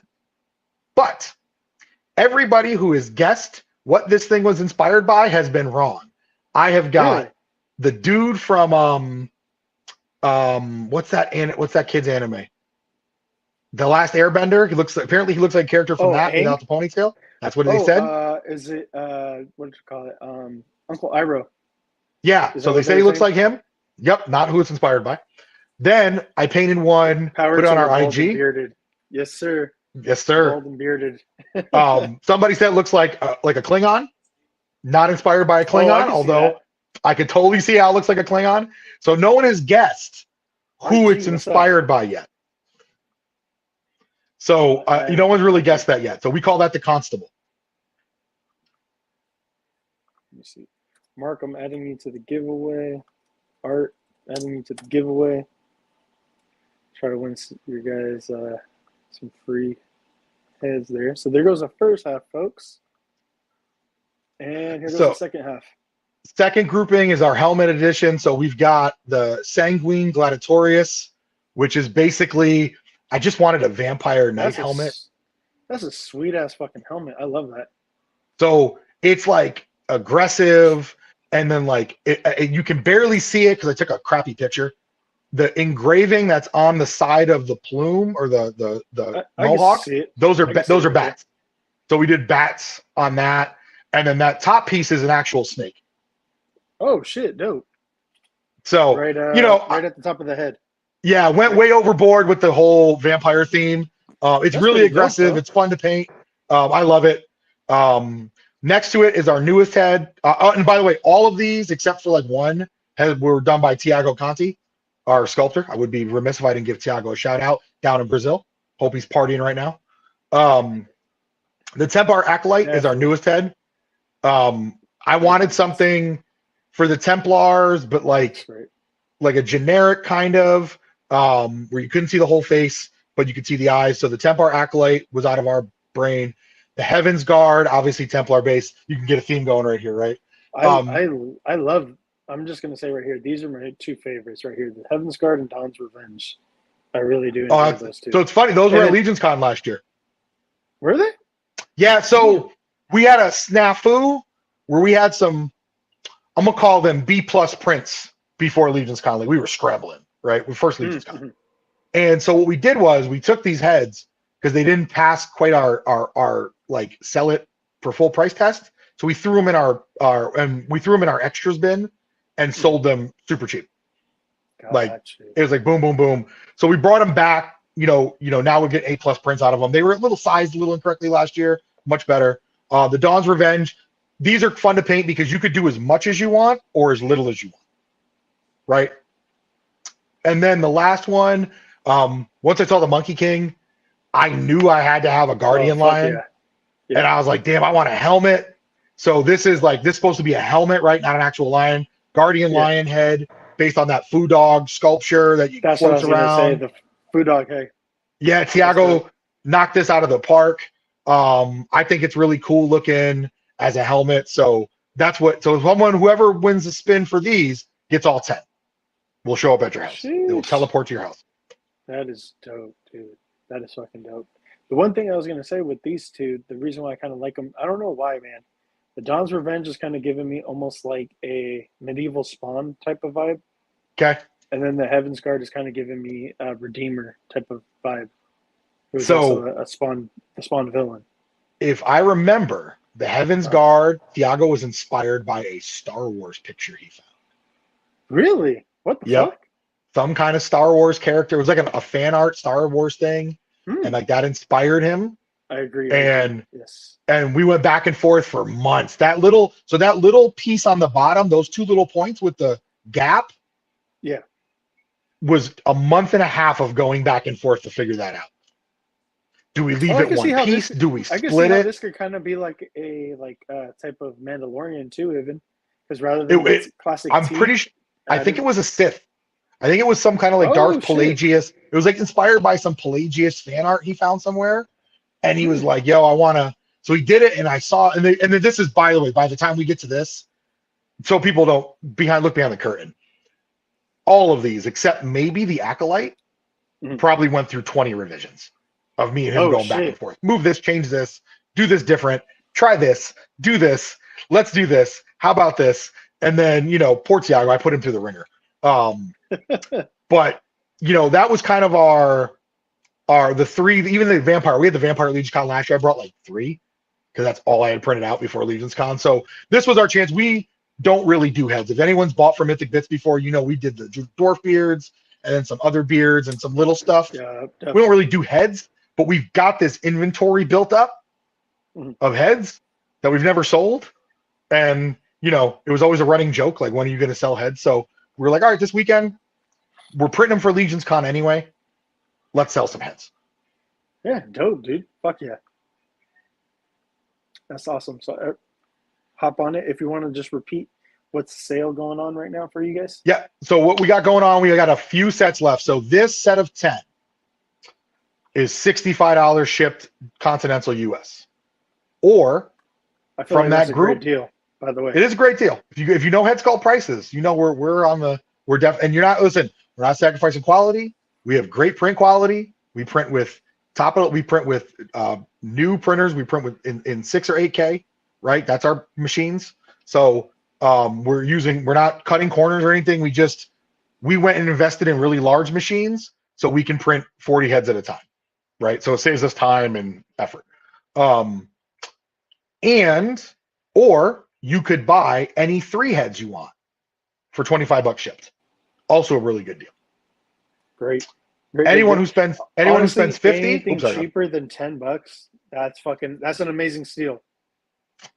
anyone who spends $50 with us, you get a bonus head. The bonus head Shit. will not be any of the styles pictured. It could be a variant of one of the styles, or it could be one of 2 unique heads not pictured here. Ooh. I'm intrigued. We try. I'm intrigued. So that's the sale going on. We're gonna run that. So I'm leaving Wednesday, so we're probably cutting off on Tuesday. We're not taking orders after Tuesday because I ain't taking orders on vacation. So the next time you'll see some of these, we're gonna bring these to Legion's Con, and price is TBD at Legion's Con, but there will be crazy bundles at my table. If you bought from us last year, we're not trying to go home with anything. So, come up. The more you buy, the more you get from us. Yeah, you showed me off the Clippy beards, which are, Yep, I guess I would say, famous for, correct, in the community for. that was the first product. Yep. The clip-on beards, which, Yep. dude, when you were telling me all that and we were doing this quick little, I think we spent like Yeah. 10, 15 minutes together. You were blowing my fucking mind, and I was finally able to use one of them. Okay. That I picked up from you, and I was just like, oh my god! Like I've been staring at it before attaching it, just because I didn't have anything to put it on, because I never owned a dwarf or that head that goes for it, right? And dude, when I was finally able to use it, I was like, oh my god, this thing is fucking gorgeous, because you can see the different tones, the different textures on the beards that you have, and I'm not 100% sure, but you have a couple different styles, if I'm not mistaken. So I have 2 styles. I have the one that's kind of like around my beard, like this, and then I think you have a longer one, if I'm not mistaken. We've got 8 styles for the clip beards. Holy shit! Right. Okay. So I it's did like not know that it was that 8 many. distinct. So we had a series 1, and then we came out with series 2. Series 2 was at Legion's Con and actually never hit the internet. We only sold them on word of mouth. Holy people would hit us up. I need a beard, yada, yada, yada. We'll have a website up after Legion's Con. I promise it's actually done. We're just going to wait till after Legion's Con to launch it. Okay, makes sense. And then this year we did peg beards, which if you bought the deluxe dwarf builder, or if you bought the deluxe barbarian, we did beards that replace those beards. A little bit more work because you got to heat it up and pull your beard out. But we came up with, I think, 8 or 9 styles of those We had that sale a couple months ago. Like, we're kind of in and out. We drew a sales drop, we bounce. Because so everybody knows when we're not selling, which is most of the time, we're working on stuff. So yeah, that was our peg beard sale. So the two big ones are actually clip beards we converted, and then the 6 in the middle are brand new styles we did, and those are specifically for the deluxe Legion builder. And I did the little collage so you can see them working the different heads. And those are pretty good. People seem to like those. Mark said the beards last year were stellar. I used one for the Silverhorn Sentry. Looks great. Awesome. I appreciate that. And, we'll bring some more this year. The head, we lucked out. The reinforcement sale, the bronze builder, that was out right about the time we launched the clip beards. So you couldn't, like, if they ever did another reinforcement sale with the silver dwarf reinforcement, we'd bring a series 3 in, right? Because there'd be a demand for it. Yeah. So, we'd bring them back. And, if anyone missed out on this stuff, if you hit me up via DM, what's up, Matt? We usually got some laying around. But if I could really quick, can I show you something? Yeah, live? Go for it, brother. All right. Yeah. So I talked about this. Quick. Oh, go ahead. Yep, go ahead. No, go ahead. Okay, I was going to say, Art G, what table will you be at? I'm trying to remember where you guys were at last year at Legions Con. Maybe I'll check my video. Oh, where were we last year? I don't remember. I remember it was the first row that you guys were at. Like, yeah, we were first row. And it was like roughly around the we were next to Legion's lair. Down. Yeah, we were next to the lair. More than halfway down. Yeah, more than halfway down. So this is for sure what we're bringing to Legion's Con, guaranteed. Let me blow you up. Damn. Yeah, I see. So this is going to be our dwarf gate. Our dwarf gate. Now the door will be a completely different model. We're doing stone instead. Dude. But it'll be a fully functional door. The back side, we even got a little floor, wood grain. Dude. So you can put your dwarfs on top of it so they can cover the bastion, right? We're calling it Garrison, Greybeard Garrison. And it will have a couple other features that I can't mention yet because we're not done with them. But we're going to bring these Allegiance Con unpainted. We'll have one painted model. Someone can buy the painted model, but, just for reference. We'll have, we're going to say about 6 we're going to bring with us, but maybe we get a little bit more if we get time because we got some other stuff cooking. But we're done with this is done. Like it's 99%, couple tweaks and we're good. So we're pretty excited to bring a few of these to Legion's Con, right? Like last year we brought the big dwarf gate. That was something we couldn't mass produce, right? We just had rights to do one. This one we built. Like we built Shane and Tiago killed it. And Anthony Housel, special props to Anthony Housel. Mark, you're selling that? That's dope. I need that. And then Josh, holy cow. If you don't mind, is there a rough price? Rough estimate price? Okay. On that? So I'm gonna give you the rough. We are trying our best. That does not mean guaranteed, folks. To have them for about $100. I will say that is fucking killer. Now, I could move $10 either way, depending on how this goes down. I would We're say trying some other resin. Even if it was about $30, $40 either way, that is killer still. Yeah, I mean that's how Mythic Bits does it, right? We try to, we still make sure we keep the lights on, and we still make sure we make a little money, but we're trying to push everything forward. How tall is that, if you don't mind me asking? It's about 14 tall by about 12 wide. Dude, that's damn near a diorama type backdrop. It is. You can fit I'm just like 3 dwarfs in front. Here, I'm not gonna spin my camera because I know that's jinky. The other one we're working on is this guy right here. Dude, killer. Fucking Night Tower. So this is gonna come in 3 pieces, right? Sheesh. Same thing, working door, and probably about the same price point, probably around 100-ish. It'll be 3 pieces. That one's a little different because you'll be able to buy more middle sections from us later. That's what I was going to just keep stacking it. Be able to, it's going to be more modular. Sweet. The dwarf tower is kind of what it is, right? It's stuck. That's what we made, right? But like I said, we're working on a couple other things.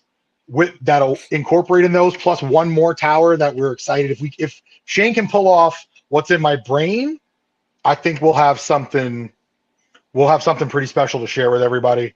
So those, like I said, we can't afford to bring 20 of them, right? They are pretty expensive to print. And the dwarf tower one tower takes an entire day running it on 2 machines. Shit. Right. And we got 3 big machines. So, it's going to be a month for Shane to print them all out. Or more. Perfect right? DTOF dimensions Mark adds. And I would say, yeah, man, you could easily put that motherfucker in that DTOF. You could. I don't know if the top shelf will work on a DTOF. So probably the Curtis Ackerman top shelf wouldn't, but at least as like a back piece, like backdrop, 100%. Yeah, 100% on the backdrop. And we made the Oh snap, folks. I think Kris. Sorry. There we go. Got his Wi-Fi back. We made the doors in a way where you can when they open, you can't see the hinges. That's fucking sweet, dude. That is so you could take a picture shooting. All you're going to see is the doors on the side, and you should be able to shoot a picture right down center, which, again, so these are all, and so everyone knows when I say 3D printed, these are printed in resin, not FDM. So the end user will have to do little to no sanding for print lines or anything like. There might be a little bit of sanding, but it will be like when you think tower, people think plastic printing, a lot of layer lines, right? These are resin. Same stuff your heads are made out of is what these towers will be made out of. That is. Thanks for letting me show that. I appreciate you letting me show that. Thank you for showing, because that wasn't planned or expected. So I mean, dude, that's fucking awesome. That is really fucking awesome. That gives people a reason to rewatch this. Yeah. They're gonna be like Kris said. Like, wait, Kris said it's gonna be like 110. They're gonna be like, you said $100. Like, yeah, well, like we're hoping that we can combine the ship. I did. We're hoping we can combine the shipping on them, and we're trying out another resin brand from our normal resin brand that's a little bit more inexpensive, right? Like we use Ceratec resin, which I think a lot of people use for the fidelity of it, the ease of use. There are some other good resins out there, a little more finicky, but we think we can get one to work where we can. I'm confident we're going to be close to that $100 one way or the other. Like we'll come pretty close. That's pretty cool though. But I really do appreciate it, because like not everybody thinks about that. They think about the, I can't say not everybody, but it is awesome that you're more conscious of the price point and people buying it and being able to afford multiple pieces and this and that. That's pretty fucking awesome. Yeah, so that's part of our brand identity, right? The Mythic Bits brand identity.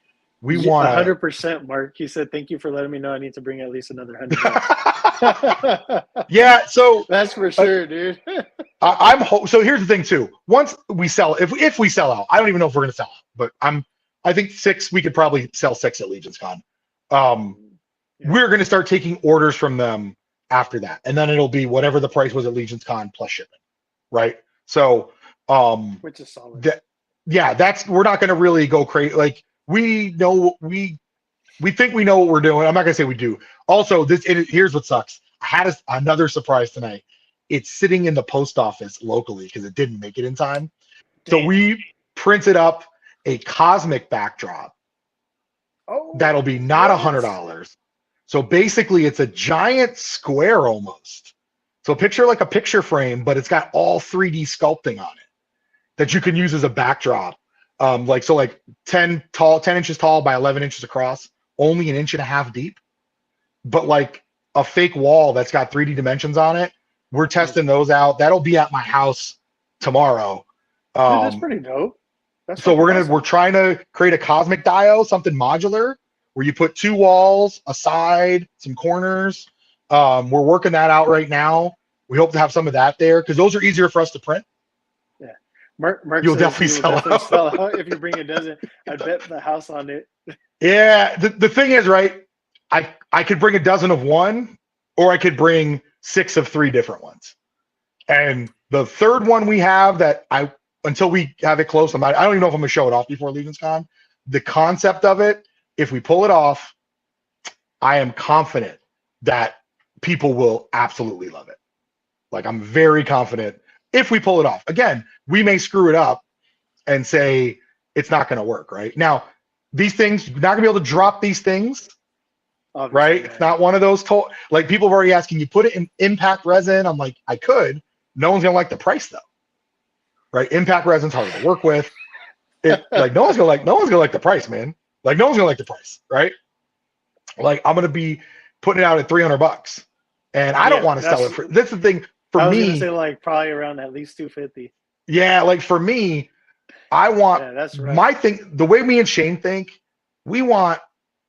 Obviously, we got to keep the lights on, got to pay for the machines, all that stuff, right? But we want as many people to get our stuff in their hands as we could possibly pull, and we understand people's wallets. It's not like it was 2 years ago, right? That dollar's got to stretch a little bit further. And Mythics, listen, the Mythics, the Legion's landscape has changed. Horsemen got heat dropping every other month. There is something to buy that is stock. So to me, that means there's less dollars for all this extracurricular nonsense. I know I got less dollars for it. Yeah. So we try to keep that budget in mind.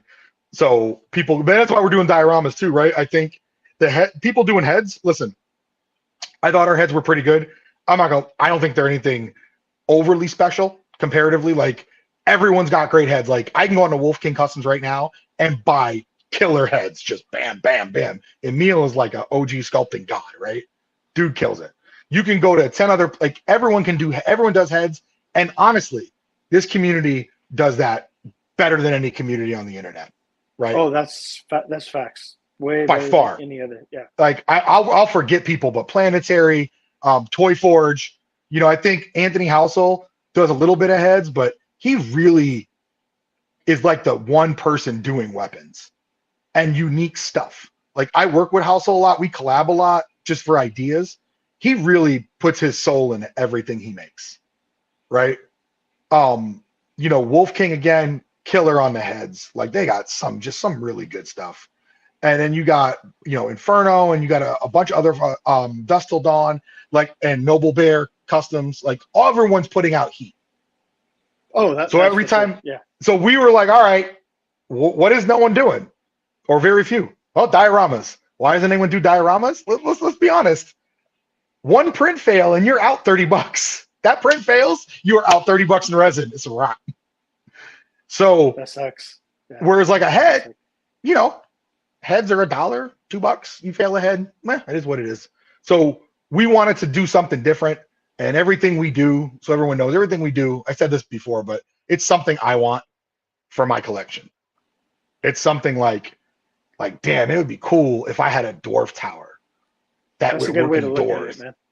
Like, man, like how cool would that be if I had a dwarf tower? And if no one bought one, that just means I got a bunch of dwarf towers at my house, right?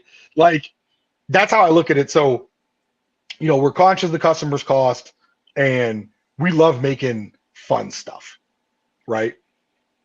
Mark said, I'm trying to take one of the dwarf doors before doors open.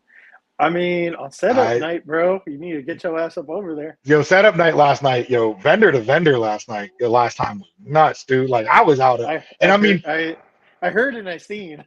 and on top of our prints, right? Like, I'm bringing, I don't know, about 45 custom figures to, that's what I did last year. And then, my prices really didn't change year over year.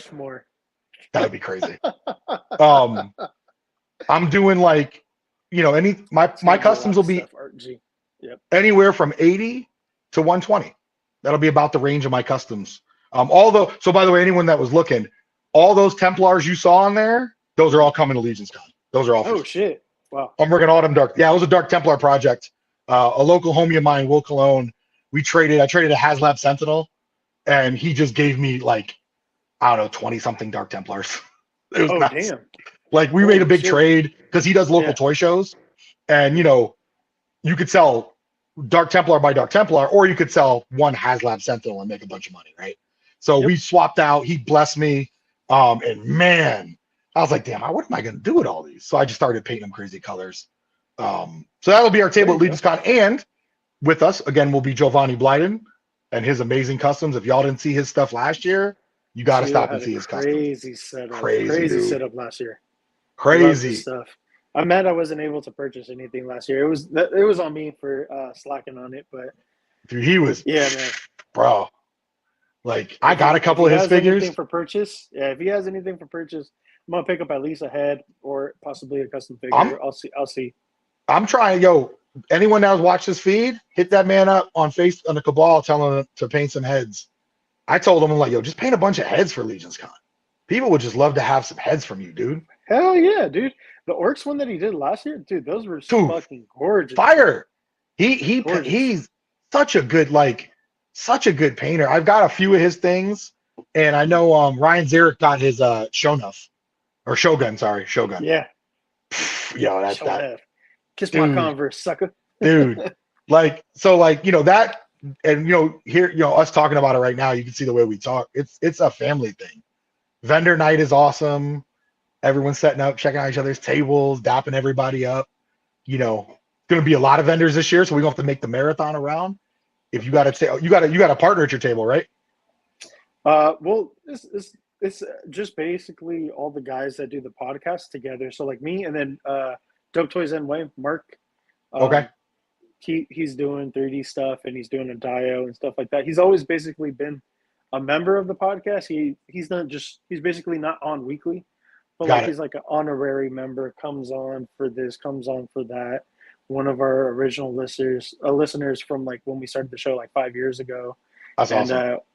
He was gracious enough to show us around NY, and came all the way to Jersey to hang out and stuff like that. And like I said, he's one of the reasons for Legions. Him, Jade, The Amazing, Matt, Seth, all these guys showed me Legions, and I was like, nah, and then just started growing on me. And like, especially like when Detour sent me one, and I was just like, holy shit, these are actually pretty fucking awesome. And it's crazy what the community is and how everyone comes together, and like you said, man, like family. It's cool, man. Like it's really fun. And props to Jeremy and Joe for putting on a great show every year. Like, I had such a good time last year. Like it was really crazy. But if you got a spare person at your booth, it's important. Here's why, kids that are vending. You got to get around to see everybody's tables. Mm-hmm. Like I almost messed that up last year. That's why I bring my homie with me, because he can run the booth like as if he was me. You got to do it. It can get crazy talking, chatting everybody up. Obviously I like to talk, so I could sit there with people, stop by the table and blow the whole day, right? You got to see everybody. You miss out on everything else. Yeah, you miss out on everything else that there is. And you got to hit that Horseman table. Oh, because that's the cheapest you're going to get your Legions. Yeah, you got to hit it, and you got to hit it hard. Man, listen, I'm telling you right now, I'm hitting it for Zirians, because that head she comes with is very easily repaintable. Dude, yeah, that head is gorgeous. Zirian, that head is gorgeous. Like crazy, man. You could repaint the crap out of that head. Like I'm like, all right, I got a list. Like last year I had a list. I was like, I need 10 valets. I got to walk out. That's why listen, so everybody knows the custom money. If you buy my customs, it doesn't go to me. It goes right back to the horsemen. I just goes right back to them. I just go buy more figures. I didn't go home with $1. I didn't go home with $1 in my pocket last year. Everything went to the horsemen. I don't blame you though, bro, because it's like that's the best price you're gonna get it. And I'm a weird. If you could somehow get it wholesale, but that's the only way that you're gonna get any type of better price. Agreed. And I'm a weird customizer. Like some people love their customs. Like they love them a lot. I don't. When I'm done with a figure, very rarely am I like, I want to keep this thing. I love the process. Mm-hmm. Like I love the creation, the backstory process. I love all that. The rest of it, once I'm done with a figure, I'm like, I'm cool. Unless it like once in a while, like the one I just showed off, the Templar, I'm gonna keep her for a minute. Yeah. She won't be coming to Legion's Con. But like, like I just like the process. I'm like, I want to do a Templar, but I want to do them in Jade, right? How would a Jade Templar look? All right, cool. Let me do that. And I do it. I'm like, oh, that came out all right, but I don't want it anymore. I want to test that out too because I got a Black Knight, the Black Knight Legion builder or whatever, and I kind of want to do a repaint because I seen people do the Jade version, right? Like Vorgus is the red version, Yep. and I seen people's customs of the green, the Jade, and I'm like, that's fresh. And I was like, I kind of want to do that. Yeah. Yeah. I mean, Black Knight Legion builder, man. And you know that I have a few of those because color shift paints. Like if you buy like a Vallejo color shift paint, glossy black is the paint you need underneath it to make it work. Oh, and it's already that color. And Perfect. it's already that color. You can do some really dope stuff with those Black Knights. Like Dude, that's really fucking awesome. crazy I did stuff. not know that. Yeah, man. Like you color shift paints underneath that glossy black. Oh man, you can do some fire stuff on that. I'm gonna have to check that out. I'm gonna have to buy some stuff. Dude, that is fucking awesome. Well, dude, thank you for showing off everything and dude, you blew my mind with all that stuff. I'm gonna say let's go ahead and we can pull up the wheel decide. And All right, let's get some free stuff out. Oh, hold on, Mark says I'm the opposite. I can never sell my customs. I'm too invested. Oh yeah, man. I'm like, man, I don't even care about that. Like I probably make 100 and something customs a year. I probably keep like 20 at the house, and then the rest go to Legion's Con or to friends. Damn. I mean, some of them aren't complex, right? Some of them are just a little bit of paint. All right, what do we got? Let me see, Mythic side. Now you got to DM me your info, either on Facebook or on Insta. If you're following us on IG at Mythic Bits, you can hit me on IG. Either one I'll take though. So apply wheel changes. Here we go. And then let me see how many people we have. 1, 2, 3, 4. 13 people. 13 people. All right. Not a bad turnout. I like it. So 2 people are going to get hooked up. 2 people. What do you want? Which one you want to do first? I was going to say first one. Sci-fi set? Yeah, first one sci-fi set. Hey, Mark's following us on Instagram. Appreciate that, Mark. All right, sci-fi set. Who's getting a sci-fi set? Is that Cammy? So that's Cammy. All right. Let's see. I think Cammy's out now, but Cammy was in here earlier. I hope Cammy watches. Do you have a way to get a hold of people? Yeah, I mean, I'll just post it in the Cabal and be like, hey, all I right. won the sci-fi. Cammy the Kid won the sci-fi set. So all right, your name should have been pulled out, and the next set is the grand prize. Grand prize, all 10. What the fuck? Oh! David is David on right now? I don't think so. He stopped by earlier. So, David, you're about to have the biggest box because we're also hooking up my man Richard Jones with a bunch of heads from that set too. So, David, you're about to get it. I think he paints for Richard or something like that. So, you about to get a big box of Mythic Bit stuff. Know that one full set is for you, my friend. Holy shit, that's wild. Damn, he's about to get. I hope he's a great painter. So I can't wait to see some of our stuff with his paintbrush on it. It's always cool when a great painter wins. You get excited. I'm like, ooh, man, I can't wait to see what they cook up.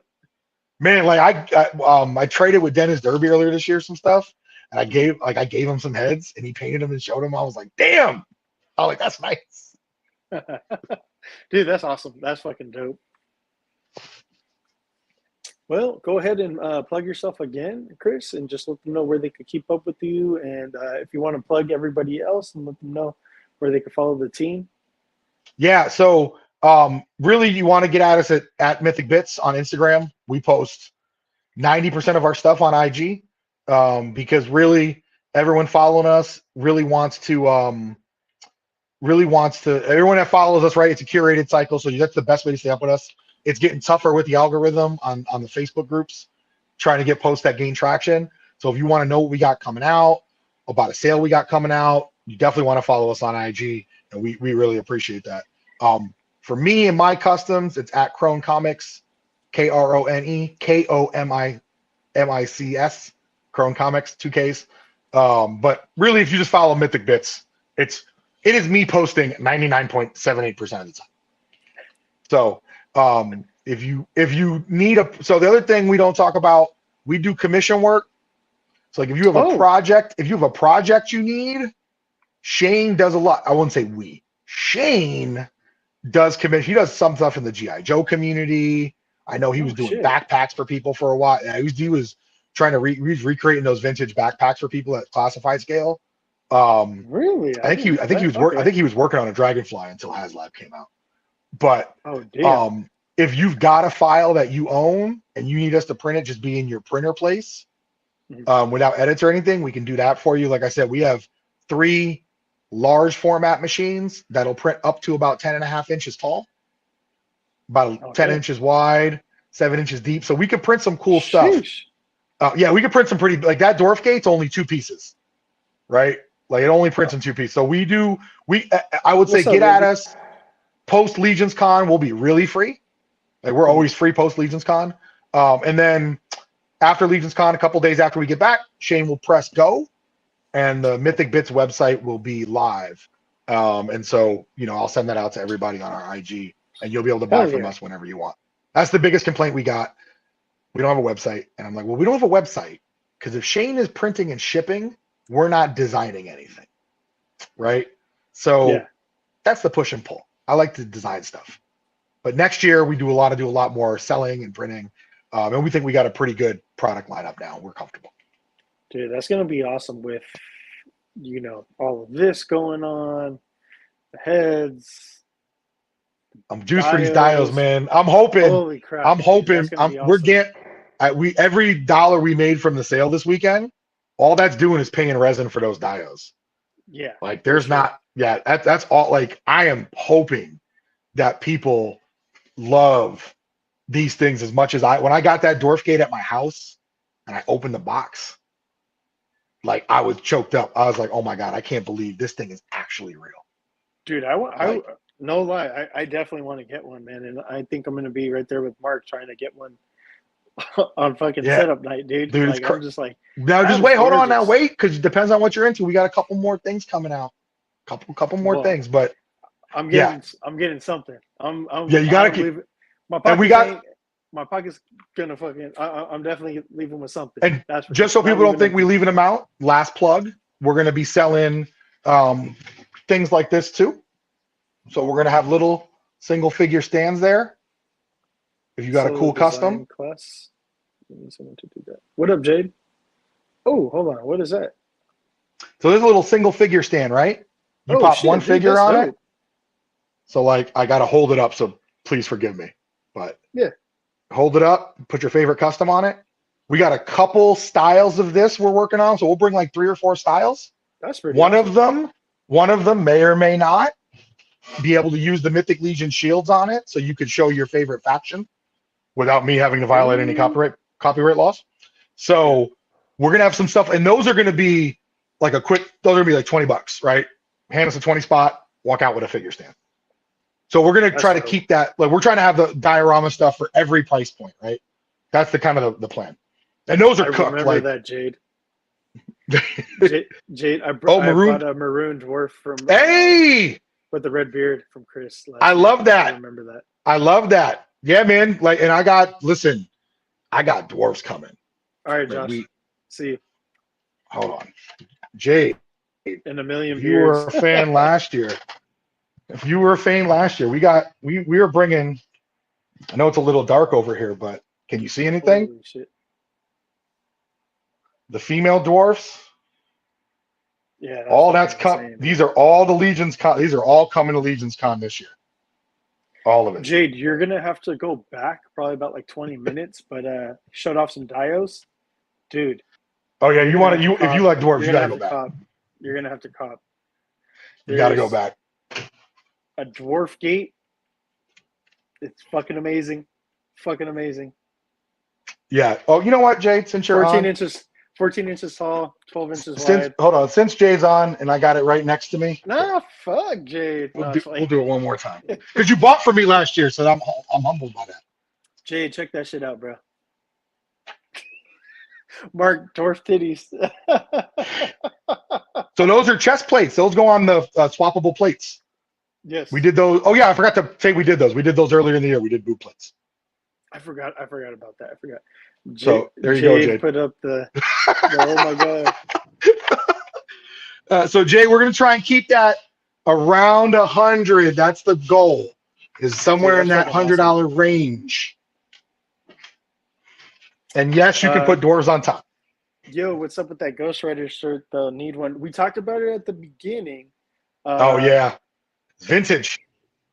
is from back in the day, the Wu Tang collab with Marvel, Yep, um, early 2000s.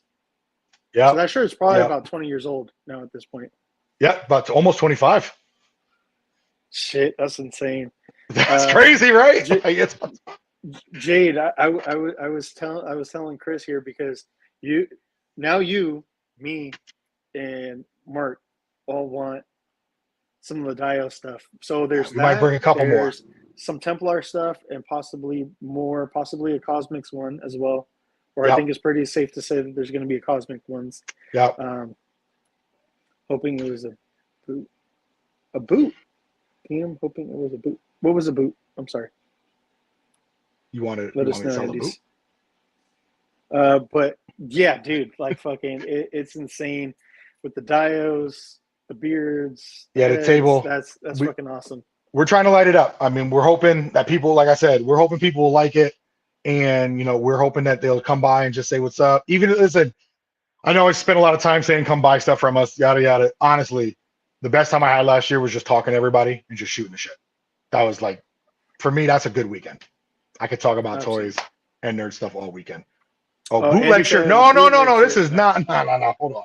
You see that? That's stitching. That's stitched. Don't play. No, no, no, no, no. This is not bootleg. This is stitched. Yeah. If we were upstairs and I showed you my closet with all my Johnny Blaze Marvel stuff, like I have a Ghost Rider baseball shirt. Thing probably weighs like 3 pounds. That's how heavy the Holy material. shit. You remember the 2000s? The material was like this is. I got an X-Men joint. I got a Black Panther black sweatshirt with the stitching on it. I got a Yeah. couple X-Men shirts that are like white and then it's ripped a page off the comic type of thing. I got a Punisher joint.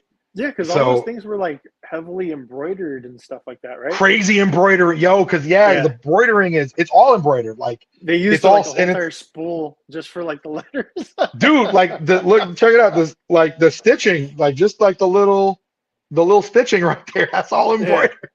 It's crazy how embroidered it is.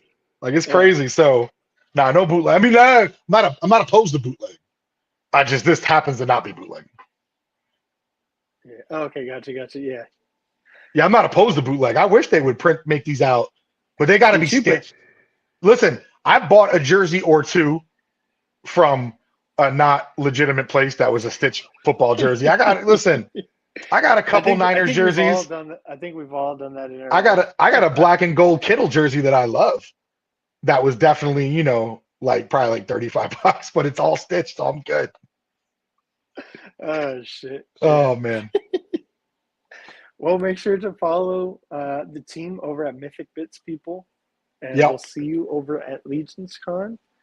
Again, I'm Gil, Black Hole Comics, host of the Geek Out Show, and then, I mean, down there below, you can see it ticking by. Everybody who's associated with the podcast, basically, you can just type that into IG, search them up, add them. So yeah, until next time, guys, make sure to stay geeked up and geek out. Later. Kris, thank you so much, man.